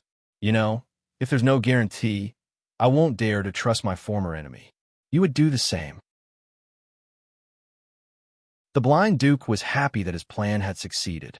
Of course, Yang Qindong also looked like he was willing to accept his loss.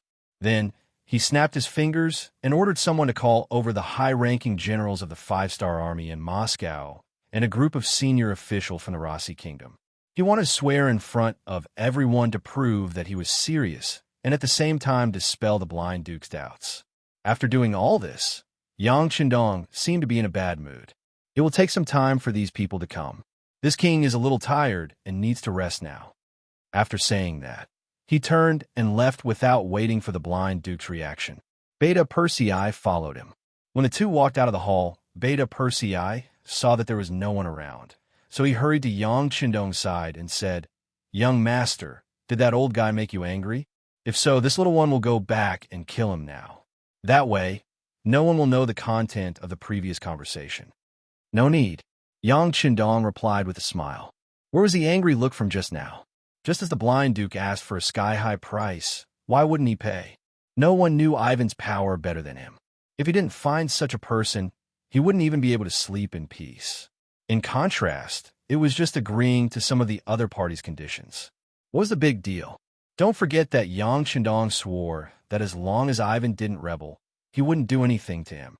But the other party was originally an ambitious person. As long as the opportunity was right, how could he not rebel?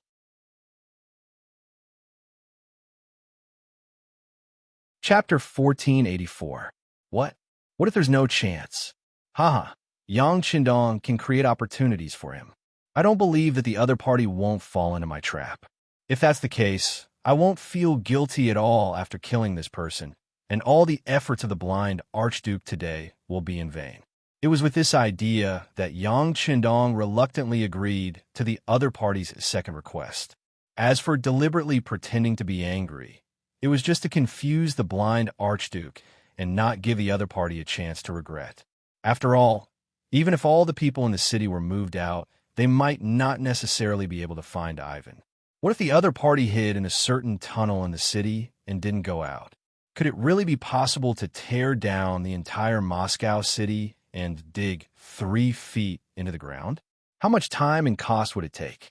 It was just for a person who didn't have the ability to pose a threat, so it was really a bit of fuss. With their own thoughts, everyone was quickly summoned. In front of everyone, Yang Qindong made an oath in the name of King Wunan of Daemyong that as long as the blind Archduke found Ivan and sent him to him, not only would he not kill this person, but he would also give this person the power to lead troops.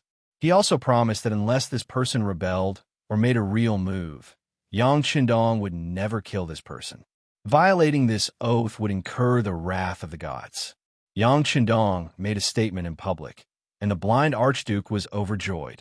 In front of everyone, he proposed several locations, and the well-prepared black cavalry divided into several groups to search for him. About an hour later, a stooped Ross clan man dressed in civilian clothes appeared in the hall. In the past, there were many people who pretended to be crazy in order to achieve great things. For example, Go Jian, who endured hardships, could even eat feces when he was crazy. Mr. Zhu Di of the Great Ming Dynasty also pretended to be crazy for a long time in order to dispel Zhu Yunwen's suspicion of him at that time. It was just that Yang Qindong had never seen those people, unlike the current Ivan, who he saw with his own eyes. He didn't know what was applied on his face, but it made his skin look a lot older. There were more wrinkles on his face, showing that he was far older than his age. There was also that stooped body, which didn't seem artificial at all, as if he was born like this. Coupled with that silly smile, he really looked like a mentally retarded child. There was no trace of the young and high-spirited young master, Fan, in his every move. He didn't seem to have the temperament that a noble should have, but Yang Chendong was still very sure that the other party was Ivan. Otherwise, the Black Cavalry wouldn't have brought such a person into the hall. Just as Yang Chendong was looking at this fool who the Black Cavalry said was sleeping in a horse barn, the blind Grand Duke, who was also standing in the hall, suddenly spoke, "My son, Ivan, your father-in-law has already talked to the King Wunan of Damyong. You won't be guilty, and you still have the right to lead the troops. Now, please restore your true body." As soon as these words came out of his mouth, the stooped man standing in the hall, whose eyes were originally dim, suddenly shone brightly. Then the man suddenly straightened his body like a magic trick. As he stretched out his hand, some of the disguises on his face were also removed. A spirited and handsome young man in his 20s appeared in front of everyone. How could those who knew Ivan not recognize him? Who else could he be if he wasn't the wise young Master Ivan of the Ross clan, who was predicted to appear once in a few hundred years? "I finally caught you." Yang Chendong saw everyone's reaction and revealed a victorious smile on his face. At the same time, he was also shocked. Thinking about it, if this person was really dressed like this, even if everyone in the city had to go through a sieve, they might not be able to find him. And if he let him escape, he was really worried that the new Second Army commander, Sherbet, who was left behind to guard the city, might not be able to defeat him. Ivan was finally found. Yang Chendong also fulfilled his promise and gave him the position of Chili Arch, which consisted of 500 ordinary Mongolian soldiers and 500 palace guards. Anyone could see that the 500 Mongolian soldiers were there to keep an eye on Ivan and prevent him from doing anything that would endanger the 5-star army. With Ivan captured, the Rossi duchies no longer had any chance to make a comeback. Yang Chendong could finally rest assured and bid farewell to the Rossi duchies and prepare to leave. Before that, the new Second Army was also formed. Unexpectedly, the officers used were basically the same as the original members of the new Second Army.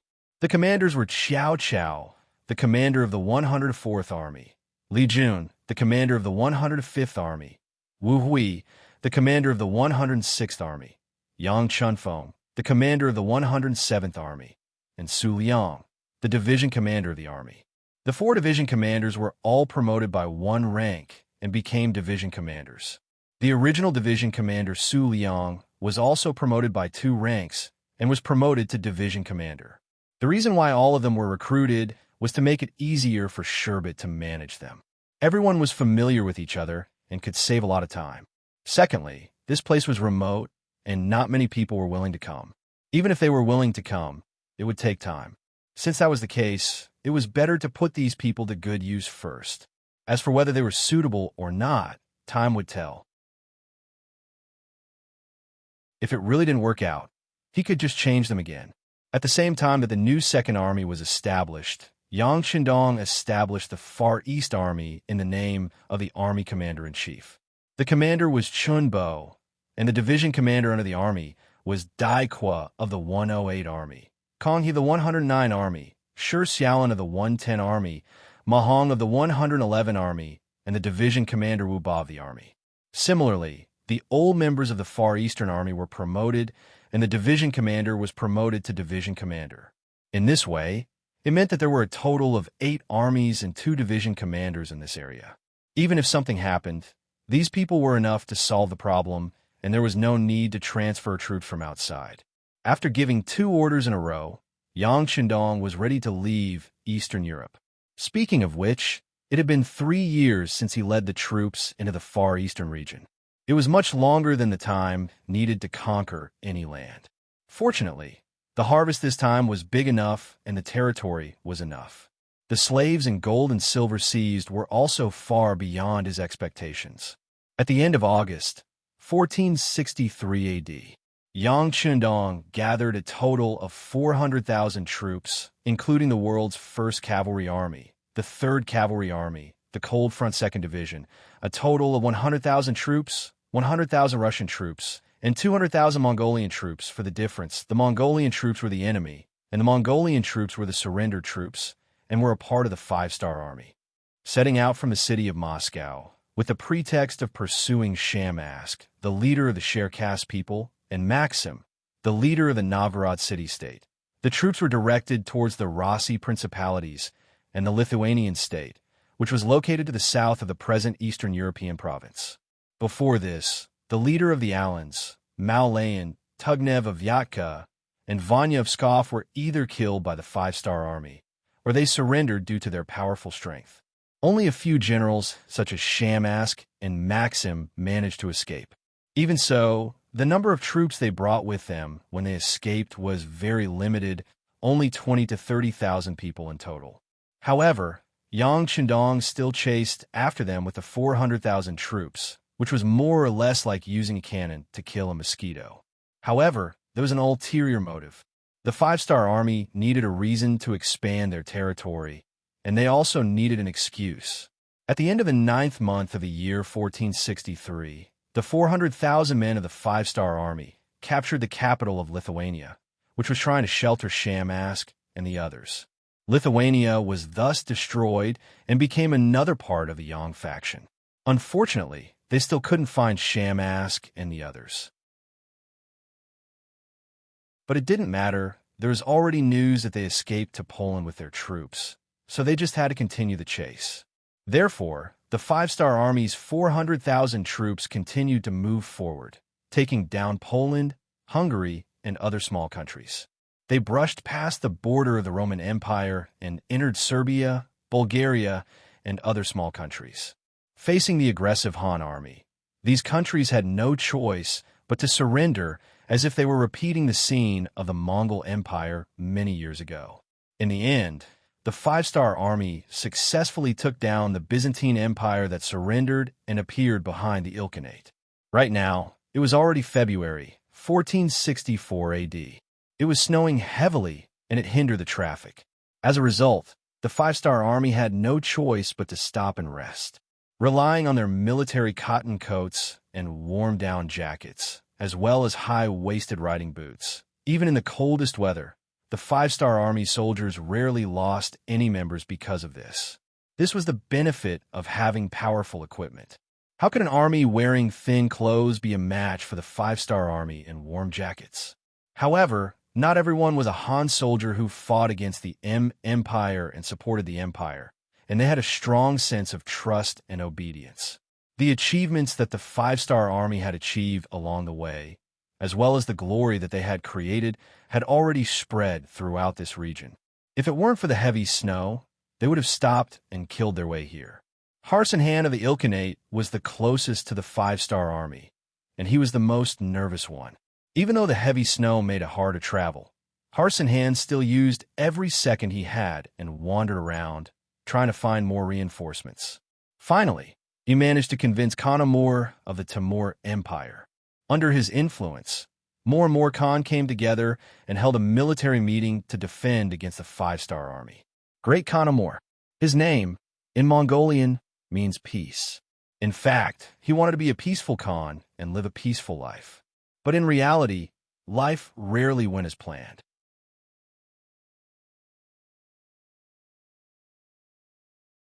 Chapter 1485. The Timur Empire could be said to be an existence not inferior to the Golden Horde. Moreover, because of the lush grassland around it, their development was rather fast. But it was precisely because of this favorable environment that ambitious people appeared one after another. The originally large Timur Empire was thus divided into several clans, like the Norman Khanate, the Ilkhanate, the Kazakh Khanate, the Crimean Khanate, and the Kazan Khanate. They were all once part of this empire. From this, one could see just how powerful the Timur Empire was. If not for the fact that it was divided, no one around it would be a match for it. These Khanates, who usually had their own agendas, were finally able to come together in the face of the powerful enemy, the 5-Star Army. Within the tent of Great Khan Amur, Sion Khan of the Norman Khanate, Hassan Khan of the Ilkhanate, Janilbek Khan of the Kazakh Khanate, Haji Khan of the Crimean Khanate, Ulu Khan of the Kazan Khanate, as well as Yangtze and Ili of the Yusang tribes, had gathered together. King Bao lied. Thanks to the heavy snow, these leaders, who had been nervous about the war, were able to gather together and discuss important matters. From this, one could see just how much pressure the five-star army from the Byzantine Empire was exerting on them. Fortunately, none of them had been idle in this period of time. They had been constantly clashing with the five-star army from the east, so they were already used to the rhythm of war. They weren't that afraid, and after such a long period of war, they were no longer as fearful of cannons as before. But this didn't mean that they weren't afraid of the five-star army. On the contrary, when they learned that the commander of the five-star army behind them was King Wunan of Damyong, every member of the conference became extremely cautious. They had heard far too much about this Yang Chendong. Just the titles he had given him were numerous. For example, the most basic title of King Wunan of Damyong, the title of Heavenly Khan given to them by the grassland, and titles like God of War and God of War. No matter which one it was harsh to the ears, especially the title of Heavenly Khan. In many people's hearts, only their ancestor Genghis Khan could use this title, but now was used by a Han. This was equivalent to a loud slap to their faces, causing them to blush. But even though they knew this, there was nothing they could do. Facing the five-star army from the east, they could only fight to a draw at most. This was because they had a vast space and complex terrain, which allowed the cavalry to unleash their greatest advantage and suppress the less mobile cannons. This time, facing the five-star army from the west, one could imagine what their chances of victory were. Are you really Han Chinese? Is that really the King Wunan of Damyong? Among the crowd, the Kazakh Khaganate's Khan, Janirbek, said with an angry face. It was no wonder that he would think this way. In the past, when they faced Han Chinese, if they could win, they would take advantage of them and plunder them. If they couldn't win, they would run away. At most, they would write a letter and acknowledge the other party as their master. After a period of time, when they had recovered enough strength, they would be able to launch another expedition. But as a Han Chinese, this Bugnam of Gojoseon did not accept this at all. Wherever he attacked, it would become the territory of the other party. This person would also ferociously move the locals away and make some people who did not belong here live here. This was equivalent to completely erasing everything that once existed here. This was equivalent to cutting the weeds and eliminating the roots. They did not accept surrender, nor did they accept the exchange of benefits. Regarding this point, Janirbek Khan could be said to have experienced it personally. His younger brother Kelai was unfortunately captured by the five-star army. For this matter, he had communicated with the other party many times. He had taken money and wanted to lower his head and acknowledge the other party as his master. But he only wanted to save his brother and not start a war. He wanted peace. Unfortunately, the other party did not accept this at all. The emissary he sent was sent back, but the money he brought was left behind. If they were bandits, then the five-star army were bandits who specialized in robbing bandits. It was really hateful, but there was nothing they could do. This was not consistent with the actions of the Han Chinese. Yang Chendong's actions naturally caused Janirbek Khan to question whether the other party was a Han Chinese. And when he said this, at least a few people in the tent showed an expression of agreement. Obviously, they also had the same thoughts. Enough. Seeing that the topic of the meeting was going astray, Amur finally spoke up. With a very serious tone, he said, "Now is not the time to talk about this. Let's think about how to deal with them. We have already received reports that the Golden Horde in the north has been destroyed by this King Wunan of Damyong. Not only that, the Ross Principality, which was the enemy of the Golden Horde, was also destroyed. Those two forces were not inferior to us in the slightest. In just 2 years, they were destroyed. If we can't think of a better way, I'm afraid that this will be the lesson for us." The solemn voice caused the tent to quiet down once again. Although they were of the same branch, their ideas and thoughts were different. This made them look down on the self-proclaimed orthodox Golden Horde from the bottom of their hearts. But this did not mean that they would underestimate the other party's strength. In Amur's words, the other party's strength was not inferior to theirs. But such a powerful golden horde was destroyed just like that. It was said that the old Khan Mahama was killed on the spot, and the new Khan Bora was captured alive by the five-star army. He was beheaded on the spot in New Salai City. This kind of method made their hair stand on end when they heard it. This was an existence that was even more ferocious than them. Having such a person as an enemy really made them panic at all times. Seeing that everyone was silent, Amur spoke again. Do you know why the Golden Horde was defeated? There were two reasons. One was that they underestimated the enemy, and the other was that they were not united. Facing such a powerful enemy, they did not take it seriously and were destroyed in the end. Of course, the reason why they were defeated so quickly was largely due to the desertion of Asher-Cass and Allens. Since that is the case, I hope that everyone can change these two problems. We cannot underestimate the enemy, and we must be united. Yes, for the final victory, we must be united. I, Harson, am the first to swear to the longevity heaven that in the coming battle, I will not be selfish.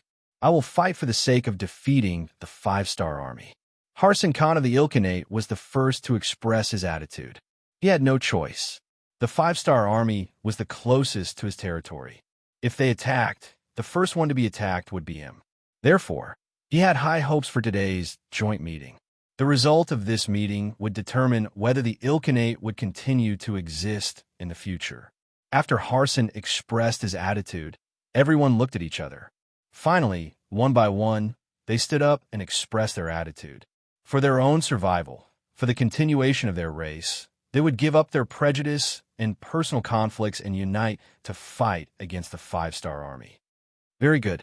Seeing that everyone had expressed their stance, Amu revealed a knowing smile on his face. Since everyone can see the seriousness of the matter and also express that we will advance and retreat together, then let's discuss. Facing the five-star army in the west, facing the aggressive Han army, I hope that everyone will do their best. Good, I agree. My Ilkhanate is willing to provide 70,000 cavalry. It was Harson who was the first to express his support. Obviously, in order to survive, he was willing to put in a lot of effort and had a very positive attitude. Previously, when the five-star army was fiercely attacking Ely, Harson Khan had only sent 10,000 cavalry. Moreover, he had complained about how poor they were. The general idea was that the Ilkhanate did not have many cavalry. However, now that danger was approaching, he was willing to take out 70,000 cavalry. This was enough to prove that he had been hiding his own selfish motives. Good. Since it's like this, my Timur Empire is willing to provide 50,000 cavalry. A good start made Amur Khan smile. They were willing to send 50,000 cavalry. As the most powerful and the head of the Khanates, the Timur Empire had already sent 50,000 cavalry to deal with the five-star army from the east. Now, it was sending another 50,000 cavalry to the west. From this, it could be seen that this person had a good view of the overall situation and knew how to treat everyone equally. With Harson and Amur Khan taking the lead, the other Khanates had no choice but to send soldiers to help.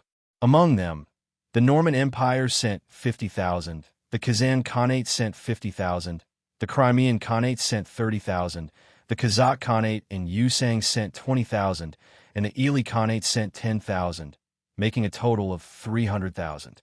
In an instant, they had gathered 300,000 soldiers. Harson's face was filled with smiles.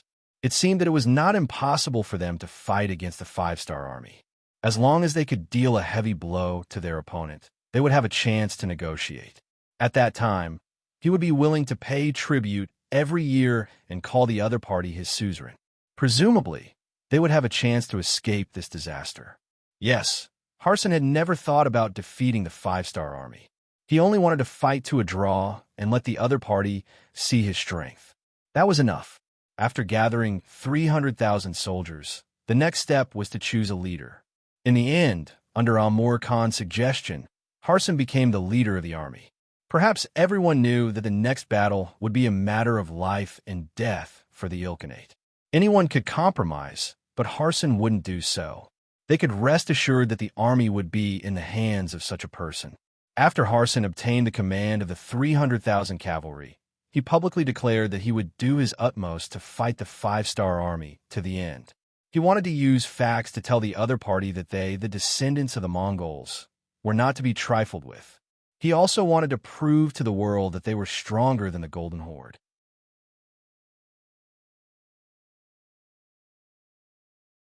Chapter 1486. After the meeting, the various Khanates sent their troops to the Ilkhanate one after another. Take Harsin Khan, for example. After obtaining military power, the first thing he did after returning to the Khanate was not to think about where to fight the five-star army, but to think about who to send to negotiate with the five-star army. That's right, negotiation. Even with these 300,000 people, Harsin Khan did not think that victory would definitely belong to him. Because as long as a war broke out in his Ilkhanate, no matter who won or lost, the one who would suffer in the end would only be himself. A large number of water plants would be destroyed. How would they survive in the future? It would be best if they didn't fight. The military power he wanted was to increase his confidence in negotiating with the five-star army. In the past, he only had one Khanate, so naturally, he couldn't compete with the five-star army. But now, he had 300,000 cavalry. He believed that with such strength, the five-star army should sit down and have a good talk with him. Therefore, before the 300,000 cavalry from the various Khanates were fully assembled, Yang Chendong had already received the news. What was even more ridiculous was that the person who passed the news was actually the special envoy sent by Harsin Khan, Alatang. It was him who told the enemy, the five-star army, about his side's preparations. Peace talk, envoy. After hearing Beta Persei's report, Yang Chendong's face was full of suspicion. No wonder he would lose his composure like this. It was because his actions had already told everyone that in front of the five-star army, there was no such thing as coexistence. Either the whole country would surrender and be occupied by us, or the whole country would be destroyed by us and be occupied by us. Countless facts had already proven this point. Logically speaking, this Ilkhanate should have known, but he still sent an envoy, which greatly exceeded Yang Chendong's expectations. But after a moment of surprise, Yang Chendong thought that this must be because Harsin Khan still had hope in his heart for peace. Since that was the case, he might as well make good use of it. In that case, arrange for Ivan to talk with them. Tell Ivan to hold back the opponent, but we still have to attack. Once the snow melts, it will be time for us to launch our attack. Yes, young master, Beta Persei replied with a smile. He could already understand Yang Chendong's intentions, letting Ivan, who had always hated the Mongols, negotiate with the other party. Presumably that envoy called Alatang would not be able to gain the slightest advantage. Or rather, this person wanted to find someone to help him deal with young master. That was the time to kill him. Ivan, ever since they surrendered to the five-star army, they had been behaving normally. As his father-in-law had told him before he left, he could not perform too well. Otherwise, Bugnam of Gojoseon would pay close attention to him. However, he couldn't perform too badly. Once he lost his value, the other party could abandon him at any time. As long as he kept a low profile and bided his time, when Yang Chendong was no longer around, he would be able to soar in the sky like a bird and leap in the sea like a fish. Ifan deeply agreed with this point. He had always behaved like this. Along the way from Eastern Europe, he had destroyed several countries and forces, big and small. He did not make any important contributions, and he had never been a hindrance. No one could find any fault with what he had done. And in the past 6 months of fighting with the army, Ivan had also learned a lot. In particular, the five-star army's military equipment was far superior to his Ross duchies, which made him envious. Sometimes he would think in his heart that if he had the same military equipment as the five-star army, then when the two sides fought, it would be hard to say who would win and who would lose. Of course, he would suppress such thoughts deep in his heart. He was very clear that there was more than one pair of eyes staring at him in the dark. If he made any moves that were out of line, someone would immediately come and take his head. Ivan acted cautiously. Just like that, day after day, he slowly adapted to the life and rhythm of the five-star army. This made him sometimes think that he was a member of the five-star army. After the army arrived at the border of the Ilkhanate, the army stopped advancing due to the heavy snow. They began the process of conserving their energy. Sometimes, people couldn't be idle. Perhaps when they were busy, they would forget all their troubles and unhappiness. On the other hand, when they were idle, their minds would constantly wander and think about all kinds of problems. After relaxing his mind, Ivan became a little anxious. He thought about how he and Yang Chendong were only 10 years apart. When Yang Chendong grew old one day, he was afraid that he would also be very old. At that time, would he really have the energy to revive his country? To this question, he didn't have a definite answer. When he thought about how he had to work for his enemy, the five-star army, at his best age, he felt even worse. He was anxious to find an outlet to vent the unhappiness in his heart. It was at this time that the orders from above came. He was to represent the five-star army to negotiate with the Ilkhanate's envoy and find a way to stabilize the other party. Ivan, who now had a mission, was like a completely different person. Although he had no choice but to surrender to the five-star army, it was another way of survival that his father-in-law had planned for him. He wouldn't sincerely serve the five-star army. However, when the opponent was the Mongols, he was very happy to do some things. For example, he had thought more than once in his heart that if it wasn't for the years of oppression from the Golden Horde, the Ross principalities would have already become independent and strong. They wouldn't have been unable to retaliate in front of the five-star army. It could also be said that the Mongols of the Golden Horde were the main reason why the Ross principality ended up like this. Since the Ilkhanate was built by the Mongols, they were his enemy. Even if they could not find trouble with the destroyed Golden Horde, they could still take care of the Ilkhanate. That would be a very satisfying thing. Regarding this mission, Ivan gladly accepted. Soon after, he met the envoy from the Ilkhanate, Altung. This was a fat man. Compared to the skinny face of the people from the prairie, his face was white and his body was fat. It could be seen that this person's standard of living was very good. Usually, people like this were the most afraid of death and the most afraid of losing everything. This was the first time Ivan met him, and this was the definition he had given him. Altung was completely unaware. He squinted his small eyes and looked at Ivan. He didn't say anything, but he gave off a feeling of humility. This wasn't surprising. This time, he was here to ask for peace. How could he be arrogant? Furthermore, the propaganda in the Ilkhanate described the five-star army as having 3 heads and 6 arms, and that they would eat people without spitting out the bones. This caused Altung's heart to beat faster as soon as he entered the camp. He was really afraid that if he accidentally offended someone, he would be killed here. Once upon a time, the people of the Central Plains had compared the prairie people to unbearably rough existences and unreasonable people. Now, it was finally their turn to look at the Han people in this way. How could it not be that the strength of the Han people had shocked some people to their souls? Ivan unhurriedly gestured to Altung, who had entered the tent, to sit down. The other party was very careful. He smiled apologetically and thanked Ivan repeatedly before sitting down. Even so, his butt was only half on the chair. From the looks of it, he was ready to stand up at any time. His posture was no different from a subordinate seeing the fruit of upper eternity. Ivan, who saw all of this, only smiled. He didn't want to expose the other party's intentions, nor did he want to say anything to scare the other party, because he knew that compared to raising his voice, the content of his words could really scare the other party. You are the one the Ilkhanate sent to surrender, right? No, I am here to negotiate.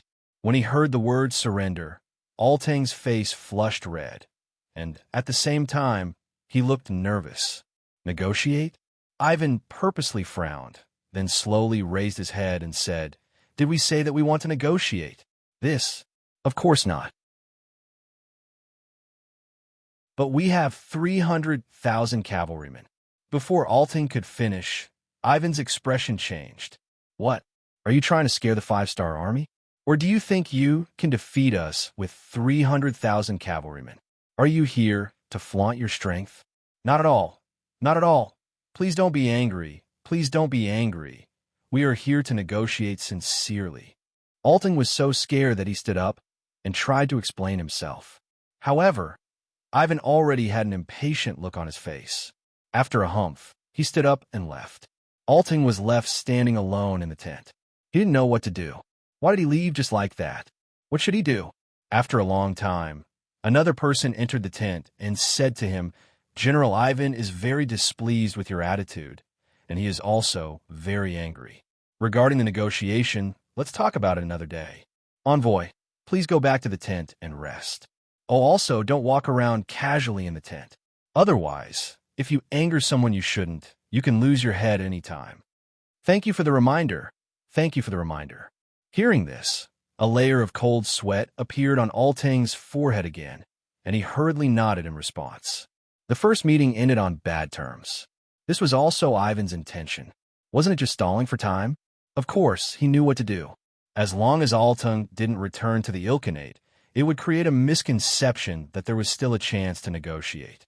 This way, the other side might relax their defense, which would give the five-star army a chance to win. Just as Ivan expected, Altung didn't return immediately. He only sent a message saying that the negotiator of the five-star army had a bad temper and that he still needed to communicate with them. However, it wasn't hopeless, so he asked them to wait for a while.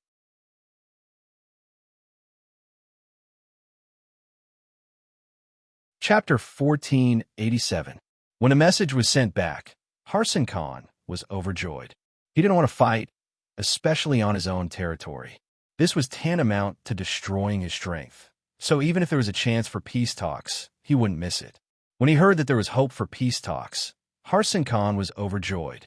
He didn't send people to ask why the reinforcements sent by the other Khans hadn't arrived yet. In his opinion, it would be best if there was no war. If the reinforcements didn't arrive, he could save a lot of military provisions. 3 days later, Altung felt that Ivan's anger should have subsided a little, so he asked the five-star army soldiers guarding outside his tent to pass on a message. He wanted to see General Ivan and continue the negotiations. In the afternoon, in the same big tent, Altung saw Ivan, who reeked of alcohol. When he saw the other party's appearance, Altung was relieved. He wasn't stupid. He was most worried that the other party would use him to lower the vigilance of the Ilkhanate and prepare for war. But now that he saw Ivan's body reeking of alcohol, he thought that the other party wasn't preparing for war, but enjoying it. It seems that they don't like war. That being the case, he was confident that the peace talks would succeed. Sure enough, this time, Ivan was much easier to talk to than the last time. He didn't object to the peace talks proposed by Altung. Instead, he really listened to the other party's various opinions. For example, in the future, King Wunan of Damyong will be honored as the king, annual tribute, as well as how much money will be sent. In the end, when it was time for Ivan to express his opinion, he still said with a face full of alcohol, Good, huh? In the end, Ivan's subordinates left with the excuse that the general drank too much and needed to sleep, but the matter will be reported to Bugnam of Gojoseon. Alatang, who was left behind, naturally had a look of joy on his face. After he returned to his tent, he quickly wrote a secret letter to Harsan Khan. The general idea was that his side was progressing well, and he hoped that Harsan Khan wouldn't do anything that would provoke the five-star army. What Eltun didn't know was that Ivan didn't drink alcohol. He just spilled the liquor on his clothes to create this illusion. As for himself, after returning to his own tent, he continued to prepare for the upcoming battle. Not only that, the commander of the five-star army's reconnaissance division, Su Yinsheng, had already arranged for people to start investigating the terrain of the Ilkhanate, as well as the distribution of troops. As the saying goes, know thyself and know thy enemy, and thou shalt be victorious in every battle. When he faced the 300,000 Mongolian cavaliers, Yang Shindong was determined to inflict pain on them and destroy their main force. This was because he was really afraid that the fangs of the five-star army would scare some people. Once these people fought on their own, it would be much more difficult to eliminate them. This was not the result that Yang Shindong wanted to see. For example, General Maxim of the Novgorod city-state under the Rossi Principality and Shamask, the leader of the Sherkas, people who originally belonged to the Golden Horde, had escaped to who knows where. According to the information sent by the intelligence department, the two of them had long lost their former strength and had become stray dogs. It was likely that they no longer had any decent troops by their side. However, Yang Qindong, who had always believed in cutting the weeds and eliminating the roots, would do what he did today and would never leave it until tomorrow, was still somewhat irritating. It was better to avoid trouble if possible. This time, he wanted to eliminate as many of the enemy forces as possible and not leave any future troubles. This required the scouts in the early stages to grasp the situation of the battlefield and do their best to analyze the enemy's situation clearly and thoroughly. This was to ensure that they didn't take action, but if they did, it would be a heavy blow. The snow is about to melt. Tell Commander Su Yunsheng to hurry up and understand the enemy situation. They don't have much time left. Yang Qindong instructed Beta Persei and put him in charge of monitoring this matter. Time passed day by day, and in the blink of an eye, it was the 3rd month of spring. Although spring came later in the Ilkhanate, the day of the attack was getting closer and closer. At this time, the negotiations between Ivan and Altung had entered a substantial stage. The so-called substantial stage involved the issue of compensation. In other words, what kind of price would the Ilkhanate have to pay to satisfy the 5-star army and make them retreat without fighting? Although the Ilkhanate had never offended the 5-star army, and this was a completely unexpected disaster, the bigger the fist, the harder the argument. Since their strength was inferior, they had to hold back even if they had any ideas.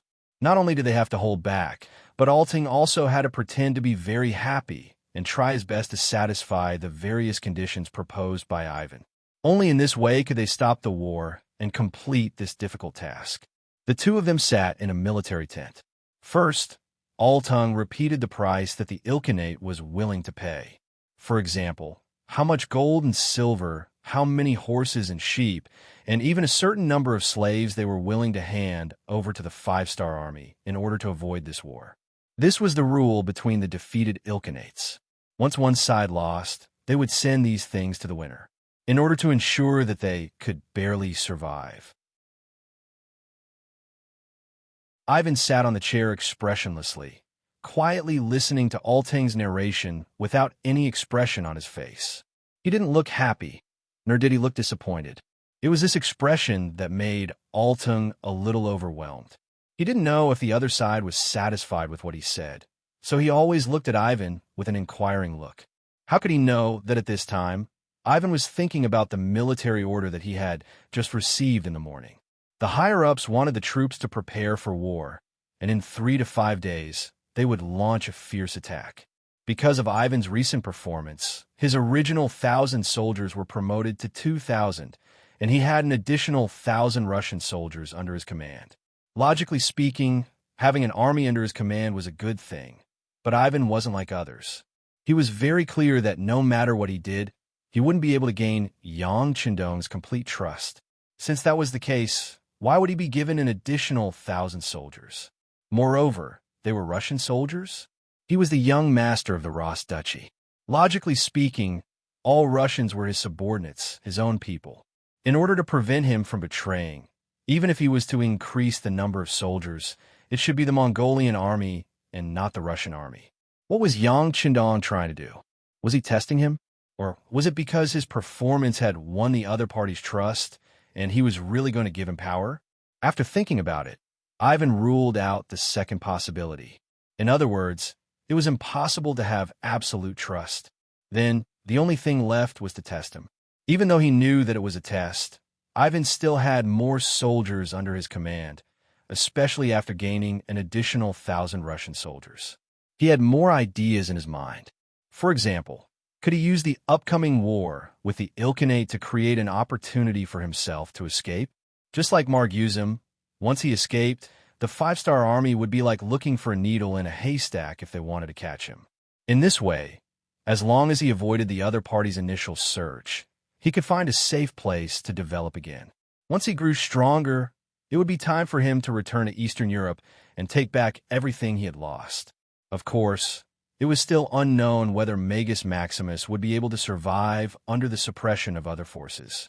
However, the conceited Ivan believed that with his ability and identity, he would have no problem surviving and growing stronger. It was precisely because there were too many thoughts in his mind that he couldn't calm down. As for Alaton's words, he couldn't listen. General Ivan, are you listening? After seeing Ivan's obviously distracted expression, Elton didn't continue talking and changed to calling him softly. Oh, I'm listening, please continue.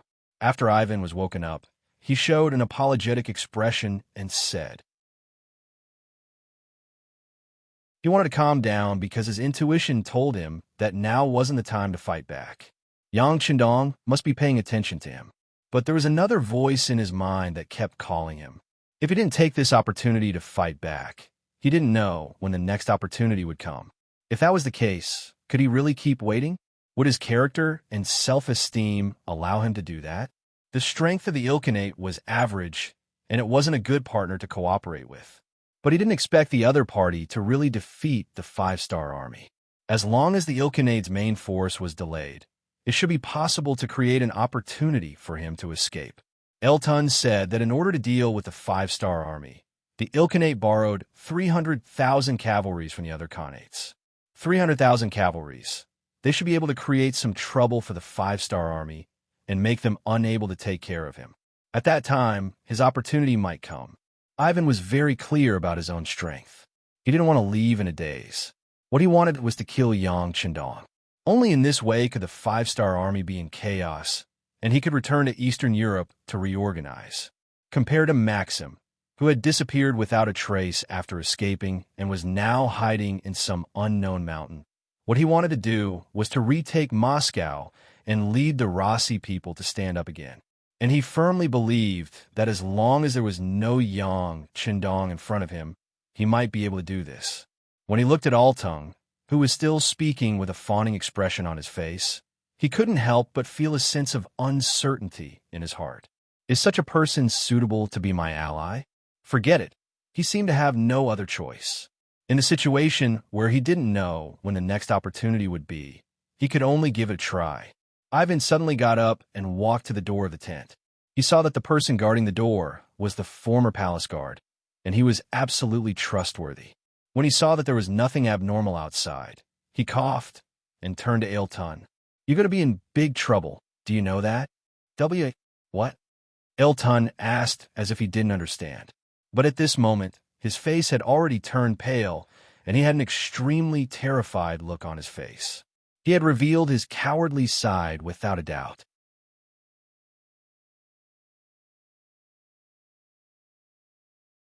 Chapter 1488.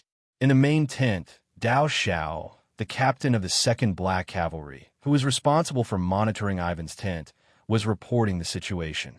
It looks like everything is normal. There's no problem. Okay, you can go. Listening to Dao Xiao's words for a long time, Yang Chendong waved his hand. Dao Xiao retreated, leaving only Beta Persei in the tent. Seeing Yang Chendong's eyebrows seem to be frowning together, he asked puzzledly, Young master, didn't Captain Dao say that everything is normal? What are you worried about? Oh, normal is abnormal. Yang Chendong shook his head. He has an intuition that in the face of such a good opportunity, Ivan will do something. Because he firmly believes that the two of them are the same in their bones. They're the kind of people who are unwilling to live under someone else's roof, and they have strong national characteristics. The more so, the more impossible it is for such a person to truly surrender to another person. Now that there is no action, it doesn't mean that his temperament has changed. It's just that there is no suitable opportunity. In order to make the other party reveal their true colors, he deliberately strengthened the other party's military power in order to accelerate the other party's intention to rise. He doesn't believe that Ivan will continue to wait under the conditions of internal and external troubles. He will definitely do it, Yang Chendong firmly believes. Are the ninjas of Japan in place? Yang Chendong suddenly got up and asked as if he thought of something. Young master, Chuishiko has arrived. There are 50 ninjas with him. Beta Persei had already received the report, but because there were only 51 people, he didn't report this small matter. Very good. Tell Chuishiko to come down and see me. Remember, see me secretly, No one except the Black Cavalry should know about this. Yang Qindong ordered. Just as Yang Qindong arranged everything in the main tent, the messenger of Ilkhanate, Alatang, was sitting in his tent with a pale face. If one took a closer look, they would notice that his body was trembling. Yes, Alerting was very scared at this moment, when he suddenly found that his efforts these days not only did not help the Ilkhanate, but also helped the tyrant. He hated himself to death. Why did he trust the 5-star army so much? They had actually made preparations to attack the Khanate behind his back. It was a pity that he was still kept in the dark and was still thinking of using peaceful means to solve the problem. If it wasn't for what Ivan had said to him today and even told him about the military plans of the 5-star army, he would probably still be full of longing for the future. The Han people's way of saying one thing and doing another made Alton completely lose hope in the peace talks. What he needed to do now was to send the general military plan of the 5-star army back to the Khanate. This was the most important thing. However, when he thought of the fully armed 5-star army soldiers outside the tent, how could he do that? General Ivan had already said that there was nothing he could do about this matter and that he needed to find a way himself. Solution? Where did the solution come from? When he thought of the failure of the peace talks, his value as an emissary would be gone, and he might even die here. His whole body was covered in cold sweat. He really didn't want to die. It was better to live than to die. When he thought of living, Altang's gaze fell on his bag. There was a kind of herb inside. After eating it, people would foam at the mouth and become unconscious. It was like being poisoned. The process was no different from peeling off a layer of skin. The advantage was that he could recover after some treatment. Although he would have to suffer a lot, it was better than dying. This was originally the preparation he made before. If he couldn't go against the situation, he might be able to escape with this method. After all, the 5-star army didn't want an emissary to die in their camp. It wouldn't be good if word got out. People who were afraid of death were always strange. They would always think of all kinds of solutions. He originally thought that this time the peace talks would go smoothly and he wouldn't need to use this thing. But now it seems that he still had to take this step. Let's hope it can fool the 5-star army. Altung sighed his heart. He came to the bag, took out the herb disguised as a tea cake, got a cup of water, and swallowed it. About half an hour later, Yang Qindong was in the tent reading the telegram sent by Qian City. It said that the first batch of engines was finally replicated. With the help of a large number of books, and most importantly, with the help of realistic reference materials, the engine problem of the motorcycle was finally solved. Once there were no problems with the trial production, Yang Qindong would have the first batch of motorcycles. It would accelerate the transportation ability on land and increase the mobility of the 5-star army by more than one level. Just as he was sighing about the various benefits this initiative would bring, Deputy Captain Badeo Jiang, who was in charge of tonight's shift, walked in. 6th Young Master, General Ivan suddenly sent a message saying that the emissary of the Ilkhanate is in critical condition. What should we do? His life is in danger? This sudden news interrupted Yang Qindong's train of thought. He couldn't help but raise his head and ask. Yes, that's what the report said. I've already arranged for the doctor to check on him. There should be a result soon. Badeo Jiang nodded and replied. Just as they were talking, there was another report from outside the door. Then, the military doctor came in to report that the emissary named Altung was indeed poisoned. His condition was very bad, and he could die at any time. 6th Young Master, the emissary is dying, but the military doctor said that he shouldn't die so quickly. After all, Altung is quite fat, so he should be able to last for a day or two. Should we send him away? Badeo Jiang carefully suggested. Is this what you mean? Yang Qindong asked with interest after listening. No. This is what General Ivan said in his report. He thinks that since he's an emissary, he represents the face of the Ilkhanate. If such an important person dies in our camp, there will be a lot of problems. Since that's the case, it's best to send him away while he's still alive. We can ask the Ilkhanate to send another emissary here. Thinking of what Ivan said in his report, Badeo Jiang said almost exactly the same thing. Yang Qindong heard that this was Ivan's idea, and a smile appeared on his face. Well, Since that's the case, let's do as General Ivan said. After all, the emissary's problem has always been this person's responsibility, right? Hearing that, Yang Chendong agreed. Badeo Jiang nodded and turned around to pass on the order. Leaving Yang Chendong alone in the command tent, he closed the contents of the telegram and unconsciously hummed a tune that no one had heard before. Badeo Jiang left the command tent and saw Ivan waiting anxiously 100 meters away. General Ivan, the sixth young master, said that you've always been responsible for the emissary's problem. Since Altung is dying, immediately send him away and ask them to send another emissary.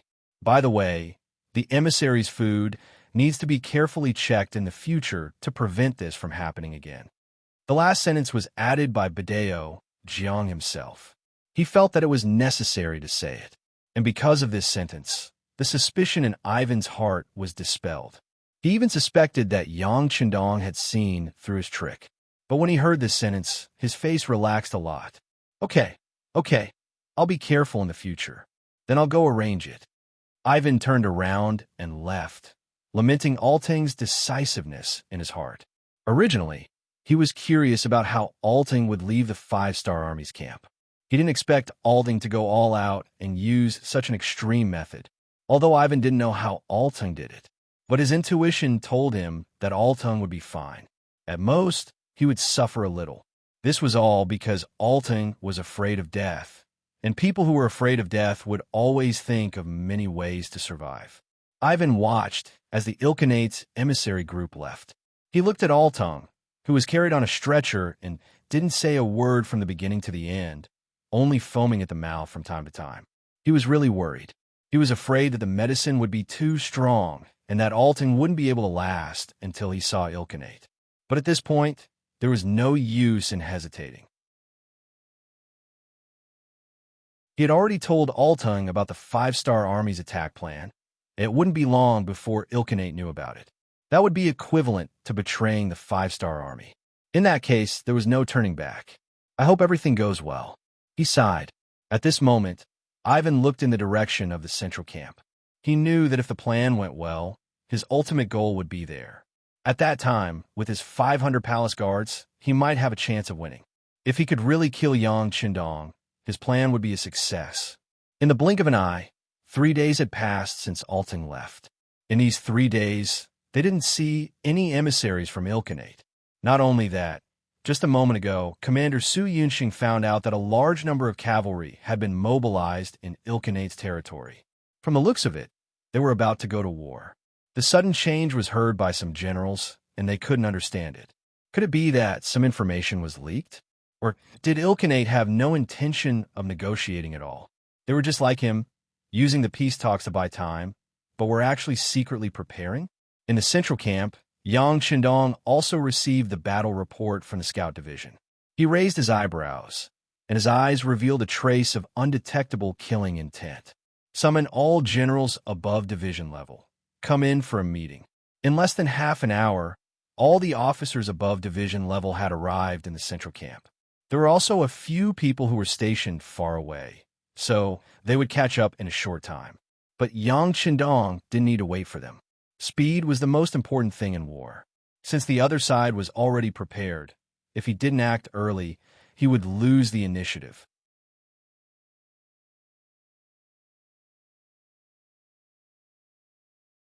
Chapter 1489. Seeing that most of the people had arrived, Yang Chendong stood up from his seat. Following his action, everyone immediately fell silent.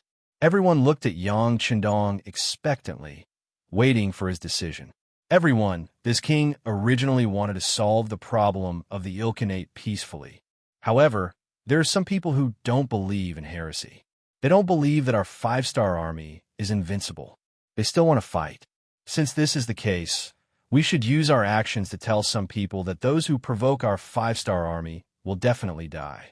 Is everyone confident? Yes. The high-ranking officers all shouted in unison. Their voices were so loud that it seemed like they wanted to flip the roof of the tent over. Very good. Since that is the case, I will now announce the battle order. Considering that the Ilkhanate is already prepared, this time, we will change the attack plan appropriately. The initial battle plan will remain unchanged, but midway through, it will be, as Yang Chendong spoke, the battle plan changed accordingly. In the later stages, it was completely different from the original plan. It could even be described as a facade. Although he wasn't 100% sure that Ivan had already told Alton about the army's battle plan, he still made some changes for the sake of safety. It had to be said that this was the original battle plan in his heart. The previous battle plan was only used to test the waters. Hearing this plan, many of the officers revealed a shocked expression. They had a feeling that this plan was simply a copy of the first battle plan. It was to make up for the shortcomings of the first battle plan. It could also be said that it was a trap. It was a plan that was based on the first battle plan's defense. In the end, if someone knew about their previous battle plan and used it as a defense, then the second battle plan would beat them so badly that even their parents would not be able to recognize them. Yang Chendong's words were orders. His authority had already reached a level that no one dared to question. Thus, even though some of the officers had doubts in their hearts, no one raised them. Instead, they remembered their duty and mission. Then, they walked out of the tent and went to the army to arrange the battle. The tent that was originally packed with people quickly became spacious and empty. Yang Chendong's gaze also swept to Beta Persei. Young master, Beta Persei seemed to have been waiting for this scene to happen. When he saw Yang Chendong's gaze sweep over him, he had a flattering smile on his face and even straightened his body. Needless to say, when Beta Persei showed this expression, it was equivalent to asking for battle. Speaking of which, Young Heir was a war maniac. What he should do the most was to lead an army into battle and demonstrate the value and significance of his existence by swinging his saber and chopping. It was not appropriate to let such a person stay by Yang Chendong's side. However, Yang Chendong still did so. It was all because by his side, he would come into contact with many confidential matters. Once these things were spread out, the consequences would not be small. They would be very serious. Therefore, it was necessary to use an absolutely loyal person to reassure him. Beta Persei was such a loyal person. Facts also prove that he knew a lot of those very confidential things. But did he not spread any of them? In order to compensate Beta Persei, Yang Chendong would also let him perform on the battlefield if there was a suitable opportunity. Now was the right time. Looking at the eager Beta Persei, Yang Chendong smiled and said, "Well, I know what you're thinking. How about this? I'll allow you to lead the Black Cavalry. Well, take 1,800 people with you. You only need to leave 200 people behind for Ba Daojiang." Hearing that he could lead the Black Cavalry to the battlefield, Beta Persei was extremely excited. But when he heard that he had to take away so many people at once and only leave 200 people behind, Beta Persei was still a little worried. "Young master, just leave? What? Don't you believe in the young master's strength? Well, I'll let you go, so just go. You know, this time the other party has 300,000 cavalry. If we want to win, we need to break through the other party's camp at the first opportunity and not give them the slightest chance to resist. So we have to go all out. I also hope that the Black Cavalry can be like an invincible sharp knife, piercing straight into the enemy's heart. Can this mission be completed? Please rest assured, young master, I promise to complete the mission." Beta Persei was so excited that he stood at attention on the spot. "Well, go and get ready. Remember, the sharp knife can't be unsheathed at will. Once it's unsheathed, it must see blood." Naturally, Yang Chendong would not treat the Black Cavalry Dragon Guards as ordinary cavalry. What he wanted was to see a miracle. This required them to learn to grasp the opportunity and not appear at the beginning of the battle and reveal their trump cards.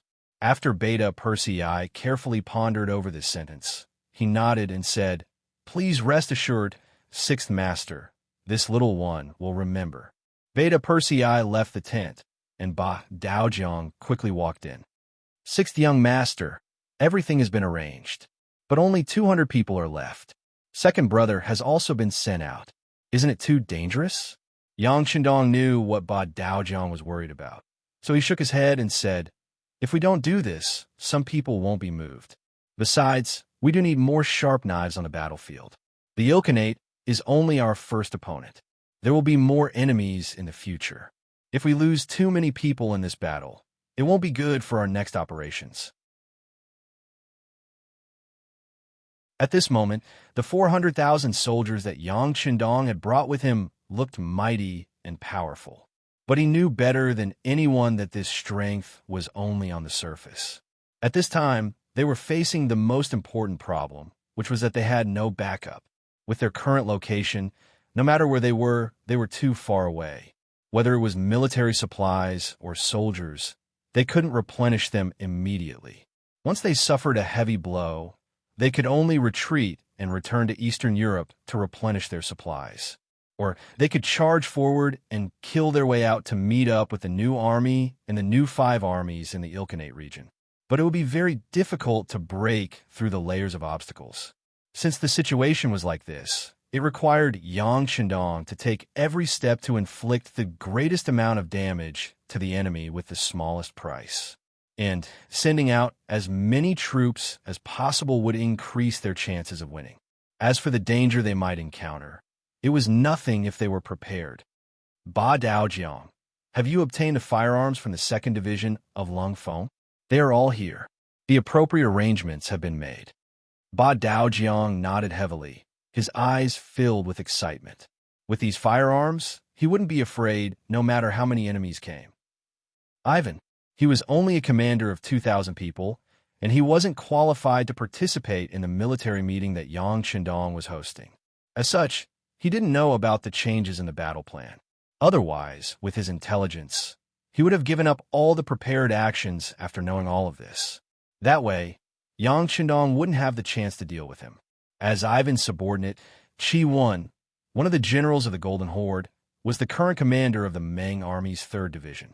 The Meng Army is divided into 5 divisions, each of which has 40,000 people.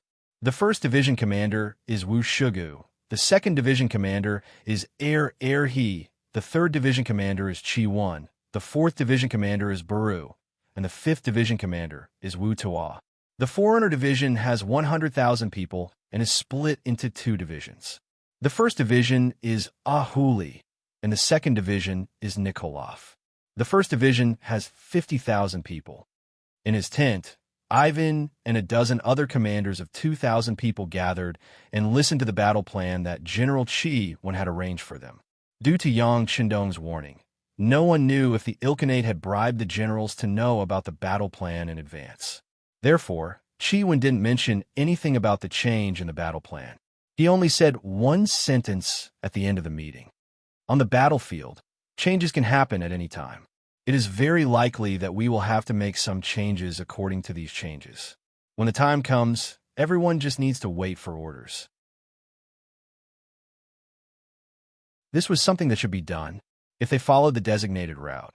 No one could guarantee that there wouldn't be any unknown problems. Therefore, when the battle plan was changed, everyone who had led troops for many years was already used to it. Even Ivan didn't have any other thoughts after hearing this. He only knew that the 5-star army's battle plan didn't change, and that was enough.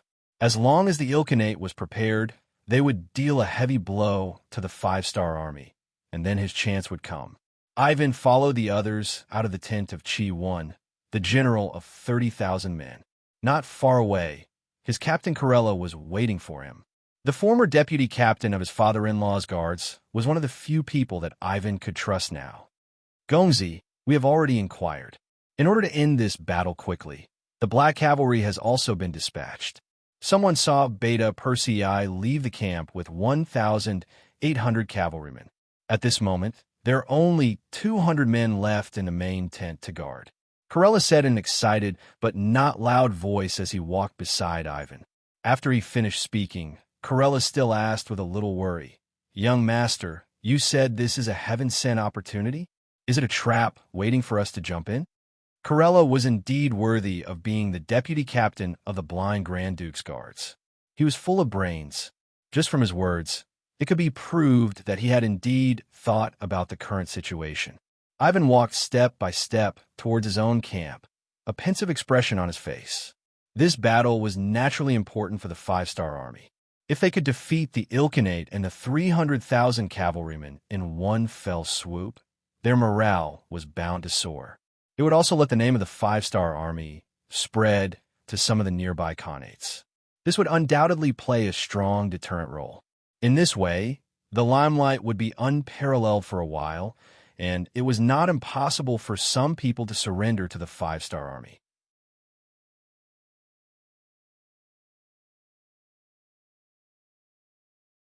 Chapter 1490. In order to achieve this goal, as well as to increase their chances of winning, Yang Chendong had sent out the most elite Black Knights, the Dragon Guards. It seemed that everything was normal, but for some reason, Ivan always had a feeling that everything was going too smoothly. Alatang's departure, the military operation plan was leaked, and even now, most of the guard around him were withdrawn. Yang Chendong seemed to be telling him, "Do you want to harm me? Do you want to make a move? Then come quickly. There won't be such a shop after this village." Since things were going too smoothly, Ivan felt a little unconfident. He had thought about it carefully. It seemed that everything that happened was so natural, and it seemed that it was because of his own efforts that this ending appeared. Wasn't this what he wanted? Then what was there to hesitate about?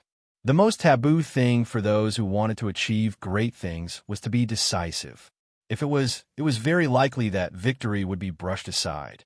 So after thinking about it, Ivan decided to give it a try, because he was also worried about whether there would be a chance after this time.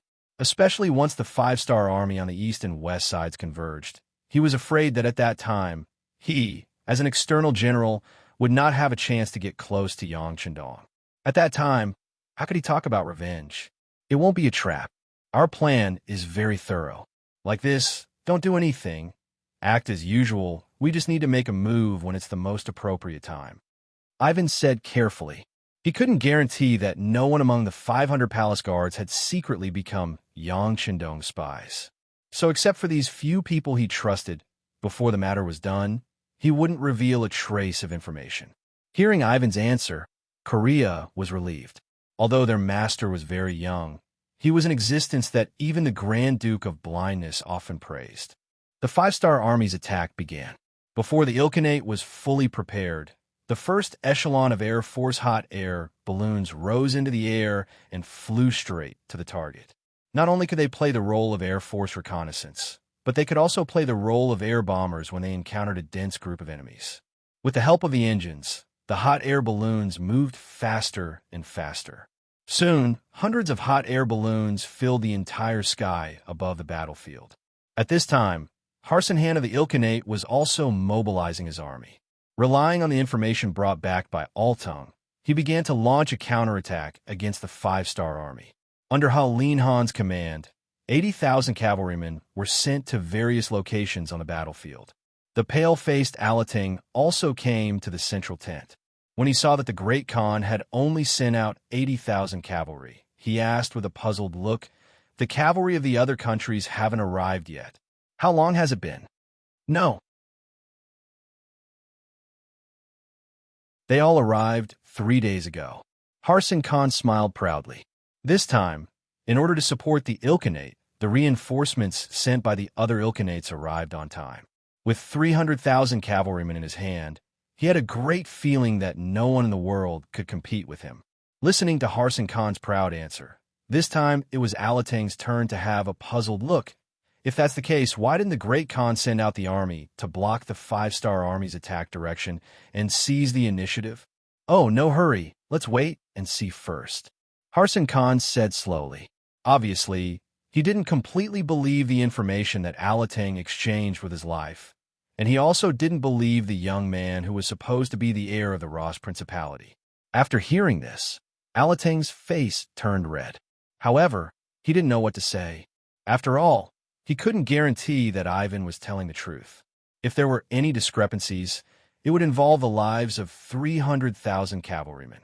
Even if he killed himself, he wouldn't be able to bear the responsibility. As expected, the commander of the alliance, Great Khan Harsin Khan, didn't completely believe the information that Ivan said. When the news was sent back, Yang Chendong let out a sigh of relief. This gave him more time to adjust his strategy. When Harsin Khan found out that Ivan's information wasn't wrong, he would definitely send out all his troops. This way, the five-star army's revised attack plan could be put to use. At that time, it would be time to deal a heavy blow to the enemy and obtain victory. At this moment, Yang Qindong could almost see the scene of victory. But what he didn't know was that danger was surrounding him. 20 miles to the left of the 5-Star Legion Corps, a force of 30,000 Mongol cavalry was hiding in a dense forest. Just from the fact that these cavalrymen were holding grass in their hands, their horses were wrapped in their hooves, and the fact that 30,000 people were piled up together without making a single sound, one could tell that this was an extremely elite cavalry force. If Yang Qindong was here, he would be able to recognize at a glance that the leader of this group of generals was the one who had disappeared for a long time, the one who once had an illustrious reputation on the grassland, Master Tolos. This was a group of elite Mongolian cavalrymen led by Yesen. Ever since they were defeated and forced to leave, Yesen brought 60,000 cavalrymen and escaped for the 5-Star Army's line of sight. In order to hide their tracks, they were very careful along the way. They passed through dense forests and walked through deserts. They would go wherever there were fewer people. Furthermore, in order to make the 5-Star Army forget about them, they would hide wherever there was human habitation.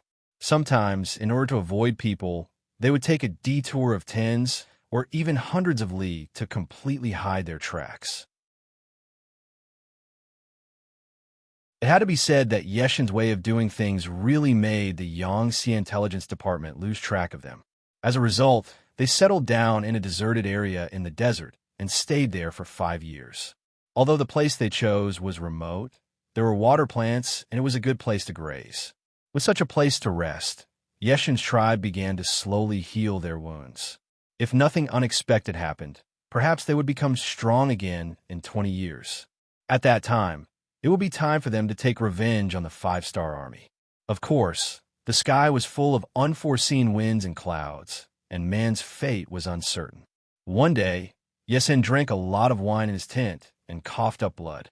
After the wizard's examination, he was told that his body was sick and that he only had a year to live at most.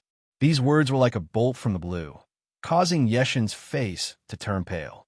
After that, he locked himself in his tent for 3 days. In these 3 days, he didn't see a single person. Apart from eating and drinking, he didn't talk to anyone. On the 4th day, he walked out of his tent and made a decision. He wanted to find Yang Qindong and take revenge. He wanted to use the last year of his life to complete his life's greatest goal. Just like this, apart from leaving behind a few youths to General Buru to protect their homeland and reproduce, he chose the most elite 30,000 people. With Bomur, one of the 4 great generals, as his deputy, they walked out of the desert and embarked on the journey to find Yang Qindong. Since last autumn, they had walked out of the desert and searched for Yang Qindong's whereabouts. As the days passed, Yesen had his own worries. He was afraid that he wouldn't be able to find Yang Qindong in his last days.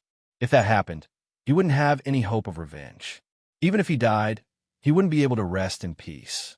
Perhaps the heavens didn't disappoint those who were willing. Finally, the cavalry scouts sent back news that Yang Qindong had appeared. He appeared in the region west of the Ilkhanate. When he heard this news, Yeshen's eyes couldn't help but shed tears. That was a sign of his excitement. After that, he led the 30,000 cavalrymen to the back of the 5-Star Army's main camp. The news from the cavalry scouts had once made Yesen feel discouraged. When he heard that Yang Qindong had brought 400,000 cavalry, he thought that he had no hope of revenge. After all, 30,000 against 400,000, and they were the elites of the 5-Star Army. He had no chance of victory. However, yesterday he suddenly received news that the 5-Star Army had set out, splitting into more than 10 groups to kill their way towards the Ilkhanate. Yesen once again knelt on the ground. He wanted to thank the heavens for giving him this opportunity for revenge. In particular, when he found out that his target Yang Qindong's commander flag was still in the central camp and hadn't moved. He didn't follow his subordinates to the front lines. He knew that his chance had come. Leader, should we send someone to scout? It would be best if we can confirm that Yang Qindong is indeed in the central camp before we make our move. That way, it would be safer. Deputy General Bomur gave his opinion in an experienced manner. We don't have time. Yesen shook his head and rejected this suggestion. He didn't know when the five-star army would return after setting out. What if they didn't wait for the right opportunity and the other party's main force returned? If that was the case, wouldn't he be wasting this once-in-a-lifetime opportunity? Yesen didn't want to regret anymore. He decided to give it a try even if it didn't work. Even if they all died here, at least he had worked hard and fought for his goal. Let everyone have a good rest. Before dawn, the army will start moving and raise our Khan flag. This time, I want Yang Qindong to die with a clear understanding. Ha. Yesen laughed loudly as he made the final decision of his life. At this time, Yang Qindong didn't know that he had been targeted. Both the scouts and the hot air balloons in the sky had done their scouting and had come to the same conclusion. The 300,000 cavalrymen that the Ilkhanate had fought so hard for were all in a defensive position. No one took the initiative to attack, and no one dared to take the initiative to attack. Therefore, the rear of the army was arranged very well. This time, in order to use the fastest and most ruthless method to deal a heavy blow to the enemy, Yang Qindong had sent out all of his 400,000 troops. The only ones left behind were some medical personnel and the 200 black cavalry soldiers.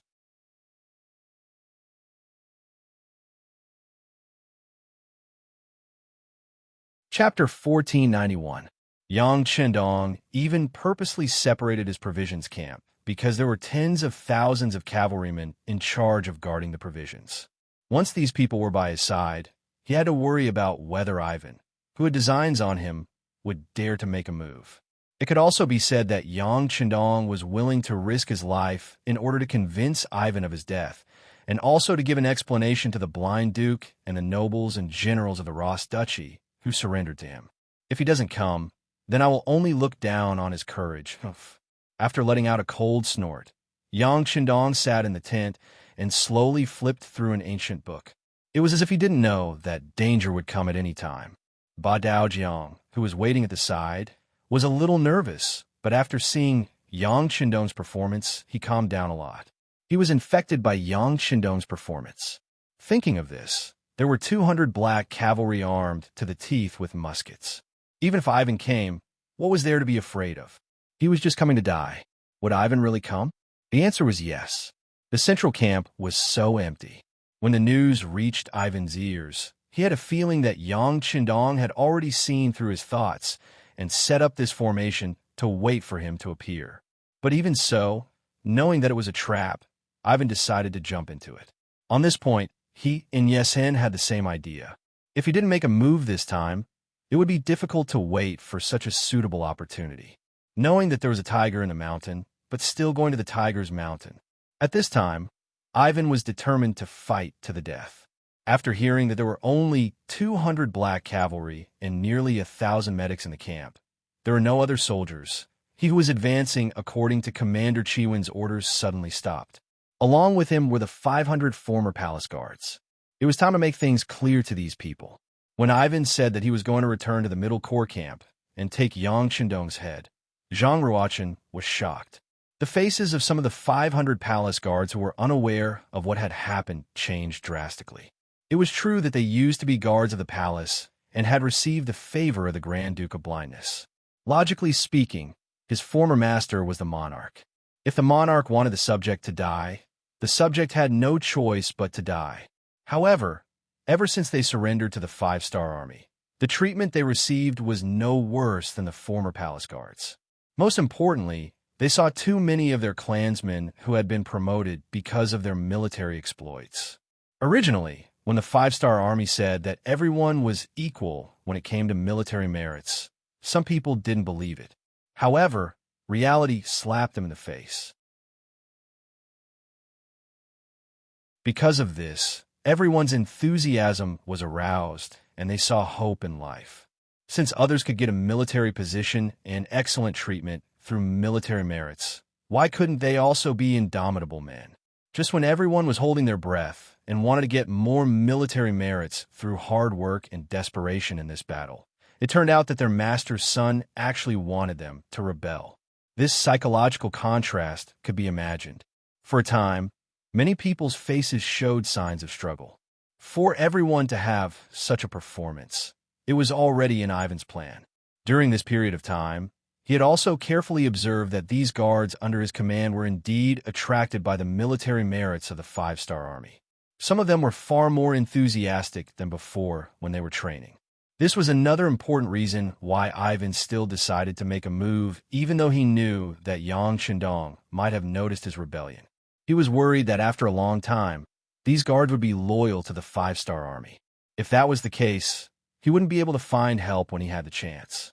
Just based on this point, he had a rebel. He had a rebel now. The famous Ivan the Great in history wasn't called for nothing. When it came to bewitching people, he wasn't much worse than the earliest political commissars of the five-star army. He acted as if he didn't see the hesitation on everyone's faces and said, "You are all people that father-in-law once trusted. You are all the most outstanding youths of the Ross clan. You are all the future hope of the Ross clan. You shouldn't stay in the five-star army and be enslaved by the Han people. Even our descendants will be born as slaves. On the contrary, we should be the ones standing at the top. Now, I am willing to invite everyone to fight for the future of the Ross clan. In the future, your names will be remembered by future generations. Your descendants will also be happy and proud to have ancestors like you. Brave warriors, please take out your sabers and wave your arms. Let's fight for the future of the Rossi clan. I, Ivan, hereby promise that no matter who you are, those who die in battle will be remembered forever. Those who survive will also enjoy endless glory and wealth. Now, let me ask you, are you willing to fight with this young master?" When he said this, Ivan intentionally glanced at Corella and a few other confidants in the crowd. Corella and the others, who had been waiting in the crowd for a long time, immediately waved their arms and shouted loudly, "Yes, yes." This shout, perhaps due to the crowd mentality, or perhaps because Ivan's eloquence was too good, painted a grand blueprint for everyone. In short, more and more people shouted that they were willing. In the end, all 500 warriors shouted in unison, as if anyone who fell behind was a coward. The morale was raised, and everyone's enthusiasm was aroused. Finally, a satisfied look flashed across Ivan's face. "Good. Now, everyone, follow this young master. Let's kill Yang Chendong and rebuild the Ross nation. Kill Yang Chendong and rebuild the Ross nation." Under the lead of Corella and the others, the shouts became louder and louder. Amidst the shouts, the 500 cavalrymen followed Ivan, who had already rushed out and charged towards the central camp. Ivan's troops, who were less than 10 miles away from the central camp, separated from the main force when the sky turned dark. Because the order to retreat did not reach the ears of the 1,500 soldiers, they continued to advance according to the set goal, so the nearby allies did not notice this change. By the time they realized that something was wrong, the battle had already ended. As for the 200 black cavalry soldiers who stayed in the central camp, although the sky was already dark, none of them felt sleepy. This was because they knew that the real danger was about to come. Other than Yang Chendong, Ba Daojiang had the highest military rank among those who stayed behind. Before the sky turned dark, he had already called for the director of the field hospital that accompanied them to hide in the tent with the medical staff. No matter what happened outside, they were not allowed to come out. This was an order. The director was also confused. This was not the first time he had encountered a field hospital and a central military tent in a military camp. After all, they were non-combat troops and could play a very good role in treating the wounded. They did not need to go to the battlefield and would still be protected. But this time, it was the first time he encountered a situation where only 200 black cavalry soldiers were left in the central camp. Yang Chendong was Yang Xie's leader, the leader of the five-star army. Leaving only 200 people to protect him was really puzzling. Could it be that there was a deeper meaning behind this? Although he was puzzled, the director did not dare to ask. He knew the rules of the army. If you should know, someone would naturally tell you. If you should not know, even if you asked around, you would not get any results. If you were not careful, someone might talk to you. If that was the case, you would be in trouble. Following Ba Daojiang's orders, the director arranged for the medical staff to stay in a few dozen tents. After giving them some short knives and other defensive weapons, he told them not to come out without orders. Even if they needed to go to the toilet, they could only do it in the tents. When the order was given, although many people were confused, no one dared to disobey a military order. As soon as these people hid themselves, a slight tremor came from the ground. A Black Knight Dragon Guard who was in charge of night duty immediately ran to Ba Daojiang and saluted, reporting to the vice captain. Judging from the sound, it should be from the northeast. Got it. Continue to investigate, Ba Daojiang said with a serious face. At the same time, he muttered in his heart, "It better not be that Ivan who came to seek death. Otherwise, I will not be polite." About 3 minutes later, another soldier from the 5-star army came to report that there were about 500 cavalry soldiers. They were flying the flag of the 3rd Regiment of the Meng Army's 3rd Division. They were now less than 4 miles away from them. 3rd Regiment of the Meng Army's 3rd Division. After Ba Daojiang finished, he suddenly raised his head and said, "Do not let them come close to the camp. If they don't listen to the guards can do whatever they want." Ba Daojiang had a good memory. Because of the 6th young master's attention to Ivan, he knew that Ivan was serving in the 3rd Regiment of the Meng Army's 3rd Division. He did not believe that this was a coincidence. After the order was given, the original 10 guards quickly increased to 20 people. 10 of them were holding the 95-style swords, while the other 10 were riding on horses. This was to ensure that no matter if someone came close or tried to escape, they would be able to counterattack. The 20 black cavalry soldiers worked well together. Although there were only 20 of them, they gave off a feeling of an iron wall. This was Yang Xie's most elite combat team. Following Ba Daojiang's order, the soldiers shouted in the night to stop moving forward. However, it did not seem to be of any use. The horses were still approaching them. At this time, the number of black cavalry soldiers guarding the camp had increased to 100. Ba Daojiang could tell that there were about 500 horses. He was afraid that if there were too few soldiers guarding the camp, the enemy would rush in and threaten the 6th young master's safety.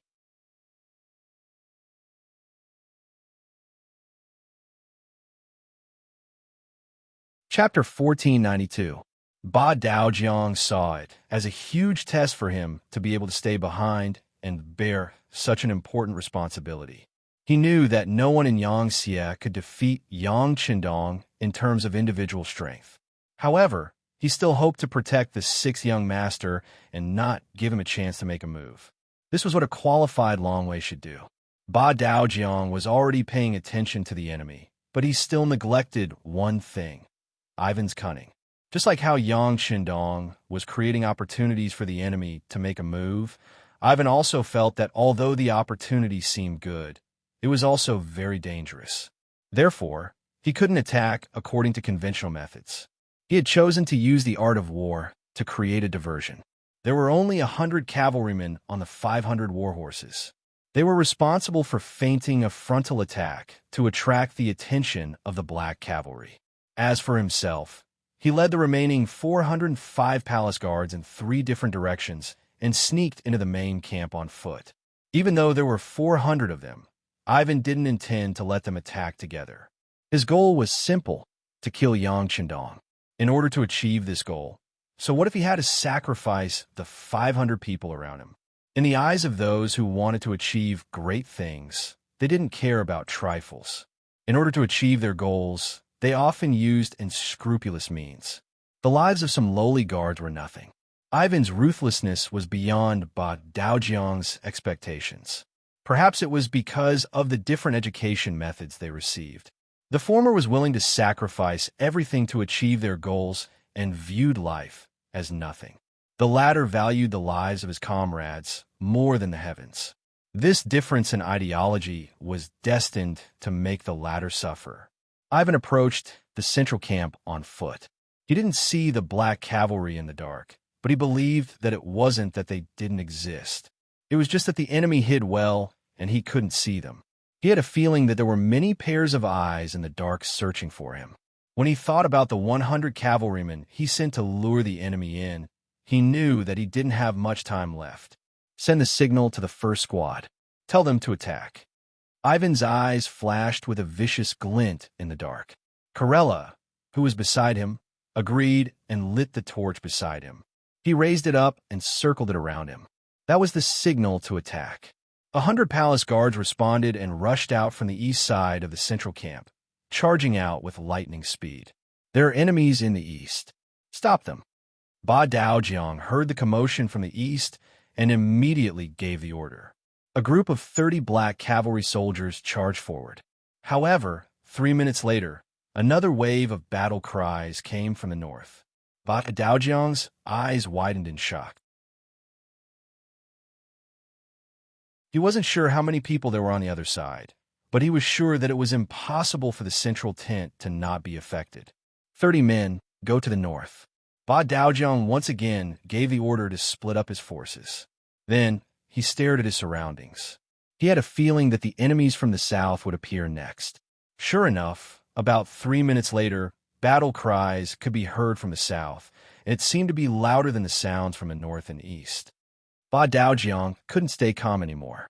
He decided to report this to Yang Chendong. As soon as Hakudu Jiang turned around, Yang Chendong, who was wearing a golden cape, walked out of the tent and stood behind him. Go, leave 10 people behind for me. For some reason, after hearing Yang Chendong's calm voice, Ba Daojiang, who was still a little flustered, instantly calmed down. Yes. Ba Daojiang saluted and left a squad of black cavalry soldiers behind. He led 40 men and charged towards the south, where the battle cries were the loudest. Beside the bonfire in front of the main tent, Yang Chendong in his golden cloak was particularly eye-catching. Perhaps this was his way of telling the enemy in the dark that he was here. If they wanted to take his life, they could come now. Otherwise, they wouldn't have the chance. Just as Yang Chendong looked into the darkness, a figure suddenly appeared in front of him. Then, there were more than a dozen, until there were more than 100 of them. The leader of this group was young Master Ivan of the Ross Duchy. You're finally here. Yang Chendong's voice was unhurried as he looked at the face that was revealed under the light of the bonfire. That's right, I'm here. What do you think? You didn't seem to think that you would lose the bait and lose the fish when you baited the fish. Ifan strode forward until he was 20 meters away from Yang Chendong before he stopped. He then asked aloud in a victorious manner, Haha, the outcome hasn't been decided yet. It's too early to say anything. I'm just curious. Don't you know how much effort your father-in-law put in to save your life? What you're doing now is equivalent to playing with fire. You're putting yourself in danger. This time, no one could save you. Yang Chendong looked at Ivan and said calmly. His face was full of curiosity. Playing with fire? Ivan chuckled, then squatted down beside the bonfire. He stretched out his hands and slowly moved them around the bonfire, as if he was trying to warm himself. If you don't play with fire now, sooner or later, our Ross nation will be cooked by your slow fire. Am I right? Yang Chendong wasn't surprised that Ivan could see this. After all, he was Emperor Ivan the Great. His EQ and IQ were so high that ordinary people couldn't compare to him. Being able to think of this was also within Yang Chendong's expectations. Otherwise, he wouldn't have needed to set up such a trap to lure the other party. It could be said that from the beginning, Yang Chendong didn't have any intention of underestimating Ivan. That was why they had this conversation, this seemingly life-or-death crisis. If Yang Chendong had ignored the other party, he was afraid that his head would have been cut off by the other party without him even knowing it. Haha, smart. Talking to smart people really saves a lot of trouble. If that's the case, then you should know that I can't only have 200 black cavalry guarding me, right? Yang Chendong asked with a mocking tone. Ivan, who was still in a victorious posture, couldn't help but tremble after hearing this sentence. Then, his eyes involuntarily scanned the surroundings. When he saw that there were no changes, he couldn't help but let out a sigh of relief. When he looked at Yang Chendong, his eyes had a hint of viciousness. What? Do you still want to play tricks at a time like this? Or are you afraid and want to wait for the other black cavalry to come to your aid? Let me tell you, Ivan, won't give you such a chance. Come, charge and kill Yang Chendong. Whoever can do it, this young master will share the world with him. With great rewards, there will be brave men. Not to mention, Those who were still by Ivan's side were the staunchest Rossi nationalists. They were the kind of people who would rather give up their lives to see the rise of their nation. Therefore, this shout was equivalent to an order. 100 guards shouted and charged with their swords raised. Protect the sixth young master. The remaining 10 Black Knight Dragon guards quickly tore off the black cloth behind their backs, revealing 10 shiny 95-style guns that had been polished with gun oil. No need. These people are all brave warriors. Let them die under my sword. Yang Chendong said with a smile, as if he didn't take the enemies in front of him seriously. This scene happened to be seen by Ivan. For some reason, he had a bad feeling in his heart. Although he did check the movements of the various armies and observe the surroundings before making a move, he was sure that there were no reinforcements from the 5-star army nearby. But there was always a possibility. This King Wunan of Damyong was someone who had conquered many places, who knew if he had also conquered some powerful factions and teams when he conquered other nations. Just as Ivan's face was filled with suspicion, a series of screams suddenly sounded in his ears. As far as the eye could see, the palace guards suddenly fell to the ground one after another. Then dozens of black figures appeared where they had been standing. They were all dressed in black, and even their faces were covered by black cloth, making it impossible to see their faces. These people had a common characteristic, and that was that compared to the tall and strong White Russians, they were usually shorter.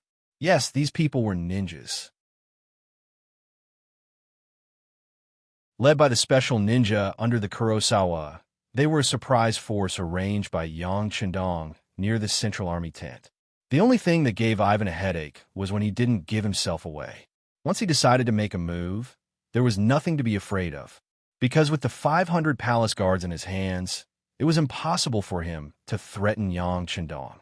If it wasn't for the fact that he needed evidence, he could have just sent a cavalry team to eliminate him. With the appearance of the ninjas, Yang Chendong became a spectator. Unknowingly, there was a large chair under his butt. He was sitting on it next to a bonfire. It was April, so the night was still very cold. Who are you people? Why are you helping the evildoer? If you retreat now, this Gongzi can pretend that nothing happened. Even though he knew it was useless, Ivan still shouted it out. This was his only hope now. Unfortunately, his shout didn't attract any response. It wasn't that the Kurosawa disdained to talk to him, but Ivan shouted in Russian. The other party couldn't understand, so how could they respond? Yang Chendong, who understood, laughed and replied for the Kurosawa. They are ninjas from a Japanese province. They like to use the environment to kill people without leaving a trace. If we were to fight on horseback, these ninjas might not be your match. But in the darkness, on land, they are the true kings. Even this king's black cavalry can't compare.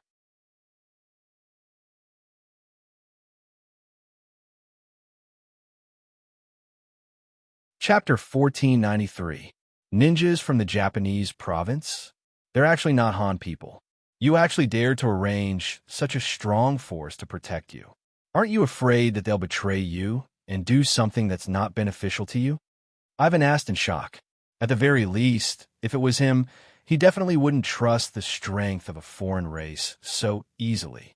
Betray me? Why would they do that? Although the current Japanese people aren't the same as before, they've all moved away. But no matter where they go, as long as they're in my Yangtze territory, they can live a better and more stable life. They should be happy and satisfied right now, right? How could they think of harming this king? Ivan, not everyone is like you, an ungrateful wretch. Yang Chendong took this opportunity to mock Ivan. Bah, they're all fools. They were tricked by you, deceived by you. I'm sure they'll regret it in the future. Ivan shouted with a look of disagreement. Then, with tears in their eyes, they watched as the guards beside them were killed one by one. Many of them had only raised their swords to slash at the air before they were stabbed in the body or vital parts of their bodies from an unknown direction and died in battle. They won't regret it. As long as they can live a good life, who would rebel? Giving up a good life and risking their lives for an unknown future. Who would be so stupid? Of course, it's undeniable that there are still some determined people who will do all kinds of things. But unfortunately, you won't be able to see it, right? Oh, you have to remember The people who killed you weren't this king, but these Japanese ninjas. At the end of Yang Chendong's words, he seemed to have thought of something happy and laughed out loud. When Ivan heard all of this, his face was full of anger and unwillingness. Yang Chendong, you're too ruthless, too ruthless. Ivan's ruthlessness wasn't because Yang Chendong killed 500 of his people without blinking, but because the people who killed him were Japanese ninjas.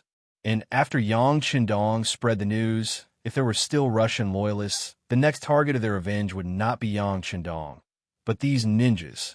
This was simply a diversion of disaster. This move could be said to solve many problems once and for all. In this way, Yang Chendong would be completely out of the picture. Wasn't this ruthless enough? Thinking that from now on, even if his father-in-law, who was under house arrest, heard the news, he would only hate these ninjas even more. Ivan decided to escape. With the appearance of these kings of the darkness, it was impossible for him to kill Yang Chendong. Since that's the case, it's better to escape. At least he can't let Yang Chendong's treacherous plan succeed. Thinking like this, he said to Corella, who was still standing in front of him to protect him, "I'll leave this place to you. This Gongzi will take good care of your family in the future." Corella was stunned for a moment, but he quickly nodded. "Don't worry, Gongzi. Leave this place to me." "Good." Ivan was touched to have such a loyal subordinate. But just as he nodded, before he could turn around to escape, Corella already fell to the ground with a plop. At this moment, blood was trickling out from his eyebrows. Just like that, Corella died without even being able to defend. The one who killed him was the special shinobi, Kuishi. His figure was floating towards Ivan's position at this moment. The dark environment seems to be prepared for ninjas. This is their natural hunting ground. As Yang Chendong said, in this environment, ninjas can exert their full strength. In this environment, even if the Black Cavalry encountered them, it would be difficult for them to defeat them. Of course, it's also very difficult for ninjas to break through the Black Cavalry's most elite armor. Perhaps the final result would be a tie. In terms of defense, the Black Cavalry's tyrannical equipment is naturally unbreakable. In terms of offense, the ninja's illusory figure and tricky technique can be said to be invincible. After killing Corella, Blast Ishii set his next target on Ivan. Ivan's IQ was very high, and his heart was also very big. Especially in the later years of his life, he was even more meticulous, which led to his title of Ivan the Great. But in terms of power, he was only a little stronger than ordinary people, but still inferior to the fierce generals in the army. Now that he's so young, how could he be the opponent of Koishi? When the sword suddenly attacked in the dark night, he only saw a black shadow move. After he said the words so fast, in his heart, his whole body trembled and he fell backwards. Ninjas have always been the main way to kill people, and after a successful attack, they will leave. Unless at the last resort, they won't entangle with the target and the opponent. Special ninja Kazushige Ishikawa used it to the extreme. Under the cover of darkness, he slashed Ivan's neck with just one blow. When a main artery continued to spurt out blood, he had already left and went to the next target. Ivan died like this, quietly looking up at the starry night sky, with a posture of looking up. His face was not ferocious, but also not peaceful. If you look carefully, there's a trace of confusion and unwillingness. Ivan's death proved a fact. That is, there will be no more Ivan the Great in history. His life was completely changed because of meeting Yang Chendong, and it was ended in advance.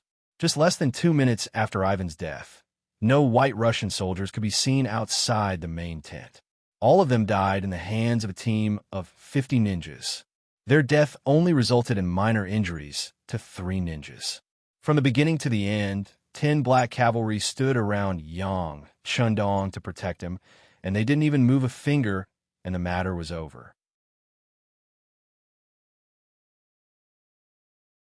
Very good, Kuishi. Your task was done very well, and you will be rewarded. Yang Chendong said with a smile on his face. Thank you for the king's praise. This is what we should do. Kuishi said without the slightest emotion. Since they surrendered to Yang Chendong, these ninjas didn't have to worry about their livelihood and food. They could focus on training, and they became the primitive ninjas who didn't care about the world and only cared about martial arts. All of this is because of Yang Qindong. Now, they just killed some people for him. It's not a big deal. Good. Kuishi's attitude made Yang Qindong very satisfied. Then the space fell into silence. Yang Qindong didn't mean to let them leave. He wanted to do some things more seriously. Even so, it's not time for these ninjas to leave. At this time, the sound of gunshots could be heard in the night, and sometimes there was the sound of U5 style. From this, it can be seen that the battle on the other battlefields is very fierce. About 10 minutes later, the first team returned, and soon the second team appeared, until the third team, led by Hashirama, returned. Hashirama was the one who was most worried about the safety of this place, but his opponents were twice as many as the others. He led 40 black cavalry to fight for a while, but even so, he was still a little late compared to the others. When he returned to the main tent, he saw the corpses lying on the ground. He couldn't help but ask anxiously, "Is the sixth young master okay?" "It's okay. Thanks to the appearance of the ninjas, they killed Ivan and the rebels he brought with him."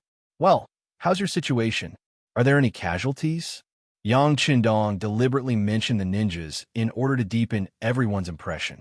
Reporting to the sixth young master, 7 of our black cavalry were injured. No one died. At the same time, we also captured a total of 73 rebels.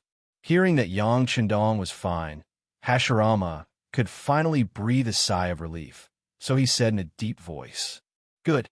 Interrogate them well. Before it is announced, these people can't die."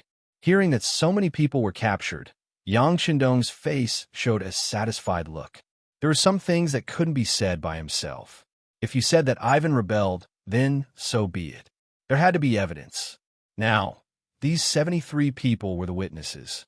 As long as this battle was won, he could push out these 73 people in front of everyone, and the news of Ivan's rebellion would spread everywhere. At that time, no one would be able to use this matter to blame him. After the order, the medical staff who had been hiding in the big tent also came out of the tent and began to check the wounds of the 7 black cavalry and bandage the wounds of the 73 captives.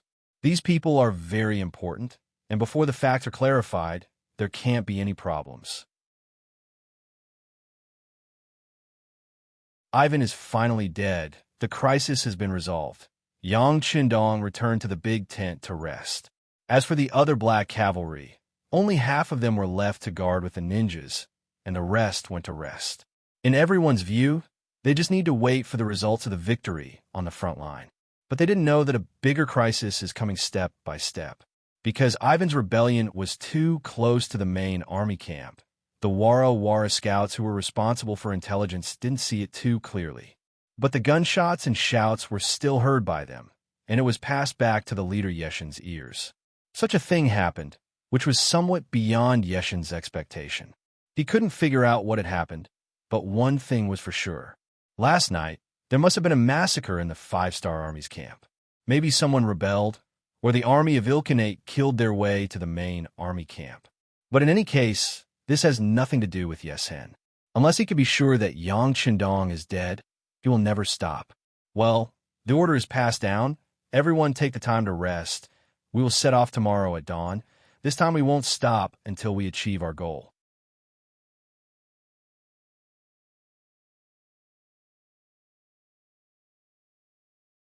Chapter 1494.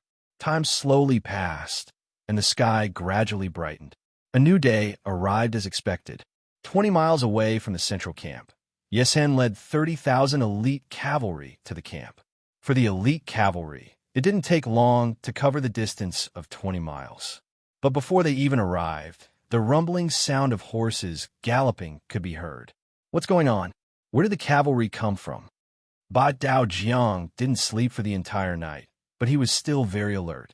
When he heard the strange movement, he immediately shouted towards the wooden building in front of the central camp. Cavalry? So many cavalrymen.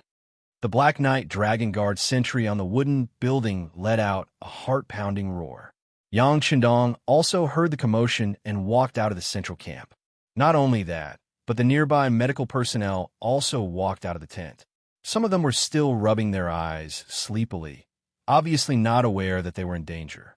There are about 30,000 cavalry, and they're flying the flag of the world of Wara. The flag of the world of Wara. The black cavalry sentry on the wooden building shouted with a trembling voice. After confirming the direction of the cavalry, Yang Qindong knew that something was wrong. Because that was his rear, there shouldn't be any large number of cavalrymen appearing. When he heard that there were 30,000 enemy cavalry, Yang Qindong's face sank. When he heard that the enemy was flying the flag of the world of Wara, his first thought was that it was Yesen, his old enemy. The world of Wara. Not good. Sixth young master, please get on your horse and leave immediately. Ba Dao Zhang's face finally showed fear. This was different from other enemies. This was the world of Wara, and there were more than 30,000 of them. Their current defensive force, including the ninjas, was only about 200 people. As for the medical personnel, their combat power was negligible. Therefore, it was impossible for them to win, and the only way was to escape. Sixth young master, please get on your horse and leave. We are willing to bring up the rear and hold off the enemy with our lives. The other black cavalry dragon guards also reacted and knelt on the ground. Even the medical personnel were kneeling on the ground, begging for help. At this time, Yang Qindong's eyes were deep. Yi Zichen's sudden appearance was indeed beyond his expectations. Originally, he thought that the other party had escaped and that they would never meet again in this life. Even if they were to be found, it should be one of the other 5-star armies. But who would have thought that the heavens would be so kind to him? He had just gotten rid of a thorn in his side, Yi Fan, and now an old rival was sent to him. In Yang Qindong's heart, Yesen was also very important. Although he wasn't as important as Ivan, if he could get rid of him, Yesen was a good thing. Why couldn't he find them before?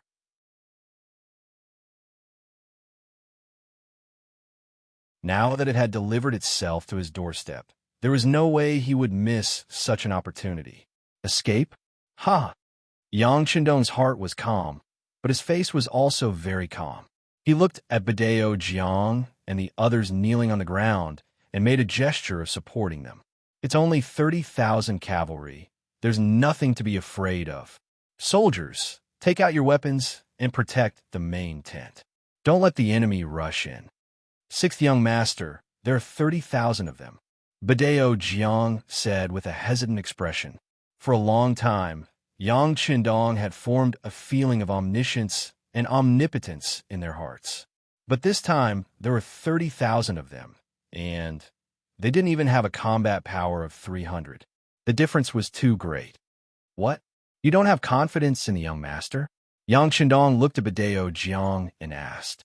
Then he laughed and said, if that's the case, let's see how the young master will turn your army into ashes with a smile. Ha ha! Was Yang Qindong arrogant? Of course not. He was someone who owned a large warehouse. What kind of advanced weapons did he not have? How could he be afraid of 30,000 enemy cavalry? Everyone was originally panicking, but they were all stunned by Yang Qindong's laughter.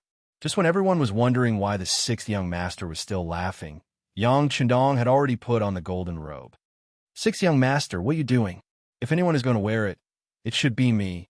Badao Jiang saw Yang Qindong's actions and wanted to snatch it. No, you can't wear this. Yang Qindong waved his arm and easily let Badao Jiang snatch it. He knew that Badao Jiang had good intentions and wanted to wear the robe to lure the enemy to chase him. Badao Jiang's intentions were good, but his ability was still lacking. Yang Qindong unfolded his robe and casually draped it over his body. He used his fingers to slowly tie a knot in front of his body. Then, Yang Qindong let out a long whistle, and the white dragon flew in front of him. Amidst the laughter, Yang Qindong leaped onto the horse. Wait for me to lure them away. You must protect your home well. Haha, you don't have to worry.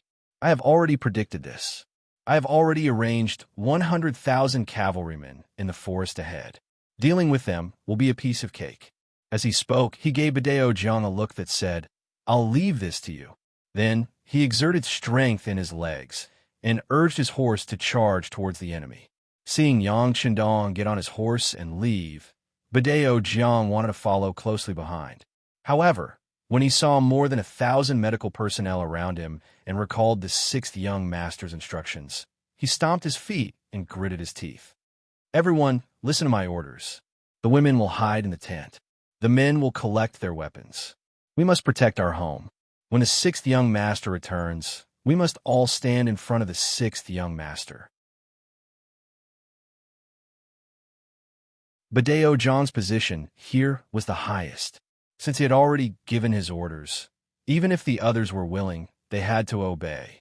Immediately, 200 black cavalry soldiers, 50 ninjas, and close to 200 male medical personnel came forward to collect their weapons.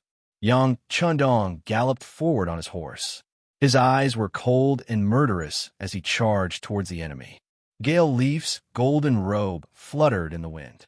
Even though the distance between the two parties was far, it was already very eye-catching. What is that? Seeing a warhorse approaching from afar, Yesen, who was charging at the front, couldn't help but slow down his horse out of instinct. This time, in order to achieve the goal of success in one strike, he had also put his life on the line. He had taken the lead and rushed to the front. It could be said that he had taken the lead. It was precisely because Yesen was charging at the front that he could see the enemy very clearly. When the distance between the two parties was less than 150 steps, Yesen finally saw the enemy clearly. Although he wasn't very clear due to the distance, he could vaguely see the shape of Yang Chundong. Ha ha ha, Yesen? Do you dare to fight one-on-one with this king? Yang Chundong also stopped his horse when he was 150 steps away. Not only was he not afraid of the enemy, he even issued a challenge loudly. It's Bugnam of Gojoseon. Hearing the voice that he had heard countless times in his dreams, Yesen instantly became excited. He didn't know that the five-star army's main camp was extremely empty in order to lure Ivan into a trap. At this moment, he didn't think so much. He only knew that the person in front of him was undoubtedly Yang Chundong.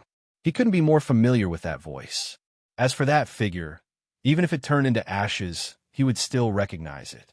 It was precisely because of this that when he saw Yang Chundong personally coming out to greet him, and even wanted to fight him one-on-one, he instinctively thought that the other party had some goal or even a trap.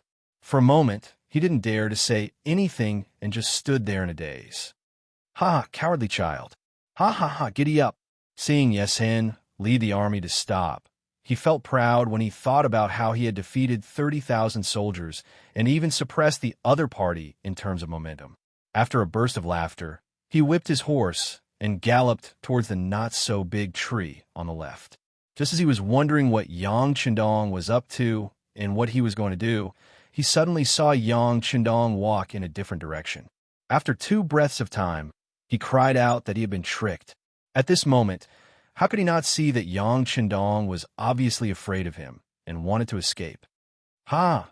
Who would have thought that the great King Wunan of Damyong, the war god Yang Chundong, who had the title of war god, would actually have a time when he didn't have any soldiers by his side? This is the heavens taking care of me. Since that's the case, boys, follow me and chase him down.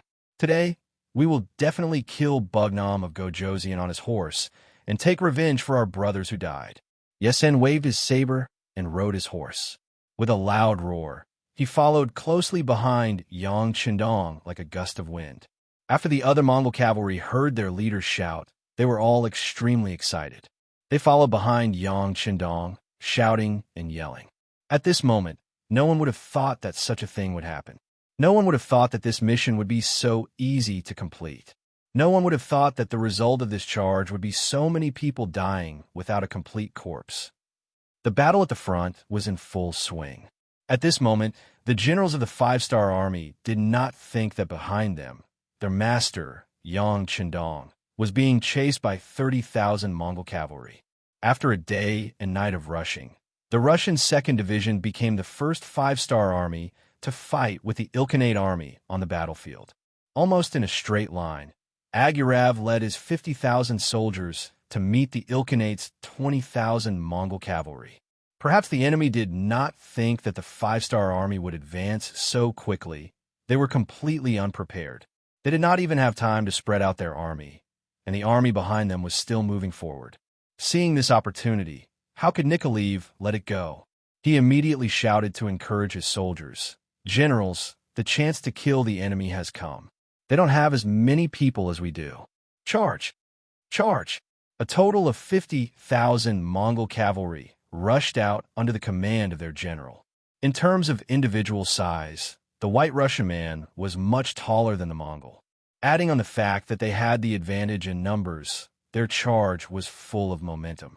Therefore, when they attacked, the 20,000 Mongol cavalry quickly ran away.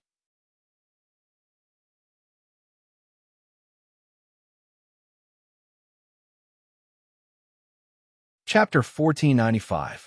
These 20,000 Khaganate soldiers have been sent by Yusang. Originally, Harsan Khan had given them the task of forming a defensive line in the center to stop the charge of the five-star army. If possible, it would be best to delay them and give the main force a chance to surround them. However, an army was still an army. It was impossible for them to be truly united. Seeing the cavalry of the five-star army charge over, and the enemy outnumbered them, they were thrown into disarray. In addition, their defensive line had yet to be fully formed. Before they could even meet the enemy, they had already fallen into disarray. Quick, send someone to inform Harsan Khan. Ask for reinforcements.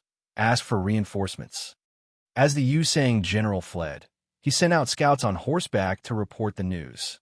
Compared to their primitive method of sending messages, the five-star army's method of sending messages was far more advanced. Moreover, just the hot air balloons that floated in the sky from time to time had already clearly seen what was happening below. Our two divisions are currently pursuing Yusang. There's no danger nearby. I repeat, there's no danger. On the hot air balloon, an Air Force soldier was using binoculars to observe the movements on the ground. At the same time, he was using flag signals to report to the surrounding hot air balloons. Just like that, while someone was watching from the sky, the two divisions on the ground boldly gave chase. This chase lasted for a full 50 li. Soon after, a signal came from the sky. On their left flank, 30,000 cavalry carrying the banner of the Crimean Khanate were circling around. What was even worse was that on their right flank, a group of 50,000 cavalry under the banner of the Khanate was also approaching from all sides. 30,000 plus 50,000 plus 20,000. That's a total of 100,000 people. On the ground, after seeing the news from the hot air balloons in the sky, Nikolaev did some calculations and realized that his forces were inferior. Thus, he decided to stop the chase and retreat from the battlefield. However, before he could do anything, the hot air balloons in the sky sent another message. Behind them, the 40,000 soldiers of the Mongolian 2nd Division, Erhi, were approaching. Based on their speed, they should be able to reach the battlefield in less than an hour. 5 plus 4, that's 90,000 people. 90,000 against 100,000, this battle is still possible. After Nikolaev received the news, he quickly changed his mind. He immediately gave the order for the entire army to stop their pursuit and scatter iron caltrops on the ground to form a defensive formation. They were waiting for reinforcements to arrive so that they could attack from both sides. Before they set off, Yang Shandong had told them in front of the officers at the division level and above that the most important goal of this battle was to eliminate the enemy's power. Therefore, as long as the conditions were right, it was best to engage in a decisive battle with the enemy's main force when their own safety wasn't too threatened. This would save them the time to search for the enemy, which was beneficial to the five-star army, who had limited logistical resources. It was precisely because he remembered this sentence that Nicholas was thinking about whether he could have a decisive battle with the other party. Since he was the one who started the first great battle, he must have contributed a lot. After the division commander gave the order, the soldiers stopped their pursuit and began to get busy. Just as they began to wait for the enemy cavalry to appear and prepare for a big battle, the news of this place was spread by the Air Force. 60 li to the west of them was the world's 1st Cavalry Division's 4th Division commander, Sukada. This person, who was once the commander of the 1st Cavalry Division, because he made a mistake, he was swapped with by Shuang, who was originally the commander. To tell the truth, he was in a very bad mood at that time, even though the 1st Cavalry Division was famous for its fighting prowess. But after being demoted from commander to commander, he still felt stifled in his heart. As the time he spent in the number 1 division grew longer and longer, he experienced the process of the number 1 division becoming the number 1 army. When he was promoted from the 4th Regiment commander to the 4th Division commander, he liked this army even more. He discovered that the world's 1st Cavalry Division was a wolf king in the wilderness. Compared to other armies, divisions, and divisions, they had more war resources, which meant that they had more opportunities to fight on the battlefield. A general could only show his ability on the battlefield. Needless to say, the warlike Sukuda had long fallen in love with this place. At the same time, he also learned a lot from Commander Tion Hu and the other division commanders. Under his efforts, the strength of the 4th Cavalry Division continued to rise. Although his division was also a reinforced division with 5 regiments, it still had 10,000 soldiers.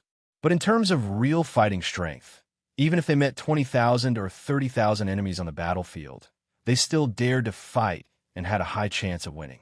Sukuda regarded every battle as a learning experience. He hoped that he could grow better so that he could bear a bigger burden in the future.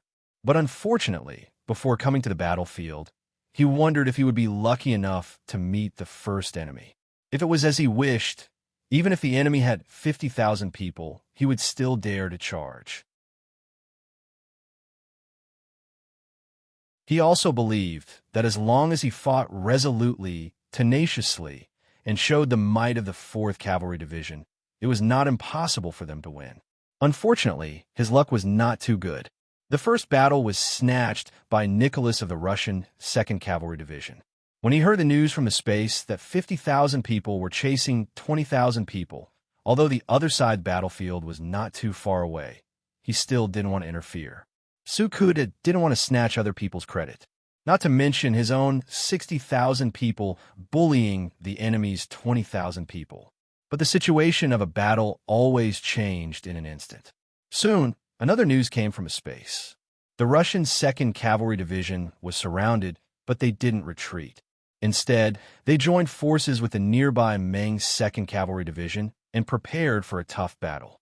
90,000 against 100,000, this is not fair. Well, if I had my own 10,000 people, then it would be fair. Sukuda laughed after hearing the news. He knew that his chance to show his skills had come. Immediately, he ordered the army to change direction and rush toward the Russian 2nd Cavalry Division's location. At this time, at the Russian 2nd Cavalry Division's location, Nicholas didn't know that the battle here had attracted the attention of many people. Even the arrogant world's 1st Cavalry Division's 4th Cavalry Division was attracted by the battle here and was rushing over. At this time, he only knew that his 50,000 men were surrounded by the enemy's 100,000 cavalry. To many people, 100,000 was just a number that came out of their mouths. But when you see 100,000 cavalry in front of you, the feeling was absolutely different from what was said. It was absolutely spectacular. Layer after layer of enemy cavalry appeared and surrounded them from all sides. Seeing this scene, not only did Nicholas feel his whole body go numb, many of the soldiers also had the same thought. Let's talk about Nicholas himself. He was just a guardian of a small tribe with hundreds of people. Looking at the situation at that time, even if the Mongol cavalry sent out a small group of 50 people, they would be able to force him to retreat step by step. It was also very possible that they could even wipe out his tribe. And now, although he had gained some experience in the 5-star army, he was facing 100,000 cavalry this time. At this moment, his heart began to panic. He wasn't sure if he could stop the charge of the Mongol cavalry and didn't dare to guarantee that they could last until reinforcements arrived. But now that things had reached this point, even if Nicholas wanted to escape, he probably wouldn't have a chance. Moreover, he couldn't escape. He couldn't let down Yang Qindong's expectations of him. Everyone, put up your bows and arrows and shoot the enemies in the encirclement. According to what he had learned, Nicholas forced himself to calm down and loudly roared. No matter what, they had killed their way over from Eastern Europe, and many of the soldiers had seen blood. Although today's battle was quite big, it wasn't enough to shake them. After hearing the commander's order, everyone quickly calmed down and went to their positions. The charging Khanate Alliance army was getting closer and closer. Finally, when they were less than 500 steps away, they were entangled by the caltrops on ground. Many of the war horses were injured, and many of the cavalry fell off their horses, causing the momentum of the charging cavalry to stagnate. Charge! Seeing that this was a rare opportunity, Nicholas swallowed his saliva and loudly roared. The 5,000 white Russian cavalrymen at the front charged forward. They held strong bows in their hands and shot out arrows one after another. Unfortunately, due to the lack of distance, many of the arrows didn't have the effect they should have. From this, it could be seen that in terms of cavalry usage, the White Russian army was indeed inferior to the Mongols who lived on horseback since young. After a wave of arrows, both sides were entangled. In an instant, the battlefield was filled with the sounds of killing and blood splattered everywhere. The stench of blood filled the air. The battle had begun, and both sides continued to send troops to the battlefield. This battle lasted for close to 6 hours. The Russian 2nd Division had paid the price of 8,000 men to block the attacks of the Khanate Alliance army. They had also endured until the arrival of the Mongol 2nd Division. He was originally the chief of a 30,000 tribe. Although he didn't have many people in charge, he had participated in many battles. The Mongol soldiers under him were carefully selected from the Golden Horde army. Although they couldn't be said to be 1 in 100, they were all equipped with good military qualities. With their arrival, the pressure on the Russian 2nd Division was reduced by a lot. The battle began to enter a state of stalemate. Back to the small forest, it was only a small forest that occupied 5 or 6 acres of land. Compared to the mountainous terrain of the Ilkhanate, it was nothing. Yang Shindong wore an eye-catching golden battle robe and rushed into the small forest, attracting Yeshin's main force here.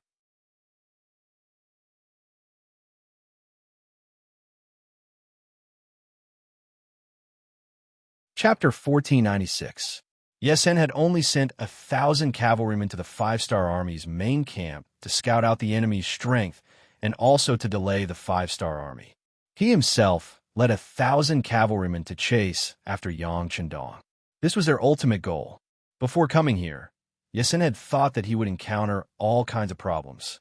After all, as Yang Xie's territory grew bigger and Bugnam of Gojoseon's reputation became more prominent, things would only become more difficult if he wanted to harm Yang Chendong. Before coming here, Yesen had even prepared for the worst, which was that he might not even be able to see Yang Chendong's true appearance, even if he used up all 30,000 cavalrymen. However, Yesen, who did not have many days left in his body, went all out. If he didn't kill Yang Chendong, he wouldn't be able to rest in peace even if he died. What he didn't expect was that things would go so smoothly. Not only did they find Yang Chendong, but they also found Yang Chendong, who was alone. Yesen didn't really care that this person left the main camp and came to this small forest. It was just a small forest. Even if there was an ambush, how many people could there be? If that happened, his 30,000 cavalrymen would be able to drown the enemy with their spit.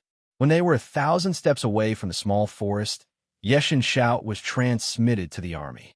Quick, spread out the cavalry and surround this small forest. We can't let Yang Chendong escape. However, before the cavalry behind him could follow his orders, a series of rumbling sounds entered their ears. Then, under everyone's puzzled expression, a huge object suddenly rose from the sky above the small forest. A flying figure with a dark green shell suddenly appeared in front of everyone's eyes. What was this thing that no one could name? It was because they had never seen such a thing before. For a green shell to be able to fly in the air and hover dozens of meters above the ground, the appearance of this object was beyond the imagination of many people. At this moment, they were at a loss for what to do. Following the appearance of the flying object, nearly 30,000 Walla cavalry stood rooted to the ground. They even forgot to charge, to advance, to disperse, and to draw their swords. Ha! Yang Chendong was sitting in the cockpit of the aircraft with a confident smile on his face. In this world, he was probably the only one who knew what this flying object was, the V-10 helicopter. The W-10 helicopter was 15 meters long when the rotor blades were rotating, 3 84 meters tall, and 35 meters wide at its widest point, including the short wings. It adopted the internationally popular tandem cockpit configuration, a narrow fuselage, and a 3-point anti-collision landing gear. It can carry 1,500 kilograms of ammunition, including 57 rockets and Red Arrow series anti-tank missiles. A 23mm machine gun was fixed in front of the cockpit.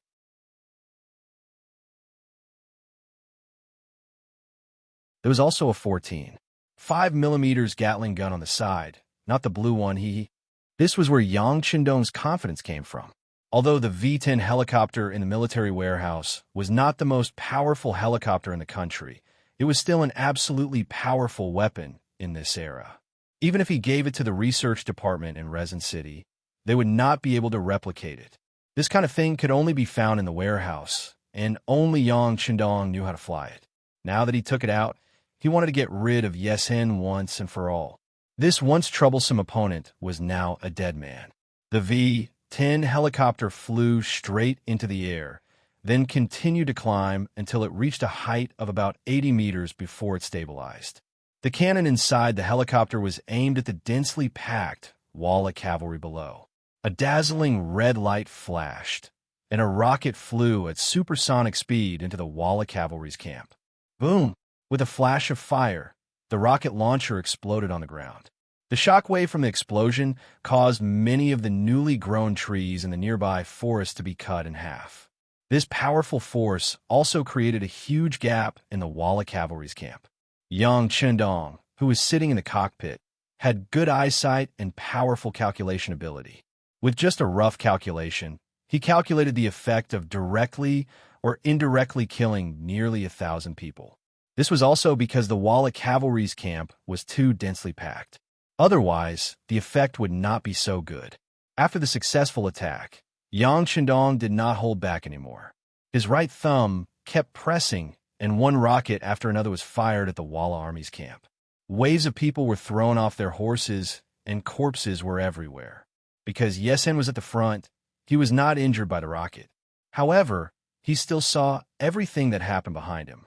Seeing the self-proclaimed heroes, the elite warriors of the cavalry, being blasted to death one after another without even having the chance to wield their swords, and being blasted into pieces, and if they were sent flying by the aftershock, they would vomit blood and die. His heart would bleed. How did Yang Qindong come up with such an invincible weapon? He still remembered that when he first met Yang Qindong, he was stunned by the enemy's rocket that could hit dozens of miles away. He had no choice but to give up on the siege of the great Ming dynasty's capital. Even though many years had passed, Yesen still could not forget the scene at that time. And now, when they were gradually getting used to the powerful firearms and cannons of the Five-Star Army, the enemy came up with something that could fly.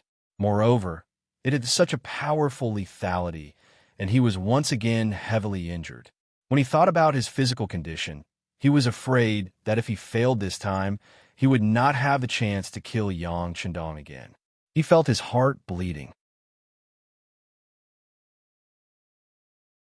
Men, release the arrows and kill this flying object. Knowing that this was the last chance in his life, Yesen gritted his teeth and gave the order to shoot the aircraft. From here, one could see the last remaining elite cavalry of the Wara, facing the indescribable flying object and the V-10 that had the power to kill them. They did not collapse like the other cavalry troops. Instead, after hearing the order from their leader, Yesen, one by one, they knocked their bows and quickly aimed at the V-10 in the air. They used all their strength to release the arrows in their hands. The V-10 rose 80 steps into the air, and under the strong gravity, these arrows, without exception, fell back to the ground. Even the best archer, the strongest archer, could only shoot 30 to 40 steps away. It was impossible to hurt the V-10 in the slightest. Yang Qindong had long thought of this result. He did not care about the arrows shot by the Walla cavalry. Instead, he used this opportunity to continuously fire rockets and kill the enemy as much as possible. Since even the V-10 was brought out, Yang Qindong did not plan to let these people go. He did not say that he had to kill all of them, but at least 90% of them would be killed. When only 10% of them were left, even if they went out and said something, how credible would it be? How big would their influence be? Everyone would probably call them lunatics. Artillery shells were fired one after another. In less than a quarter of an hour, the outside of the small forest was covered with the corpses of horses and cavalry. With a rough glance, the number of people had probably exceeded 10,000. Finally, under the powerful lethality and the fact that he could only passively take a beating, Yeshin's eyes revealed a look of despair. This feeling of being killed, but not being able to hurt anyone at all, made him so depressed that he wanted to vomit blood.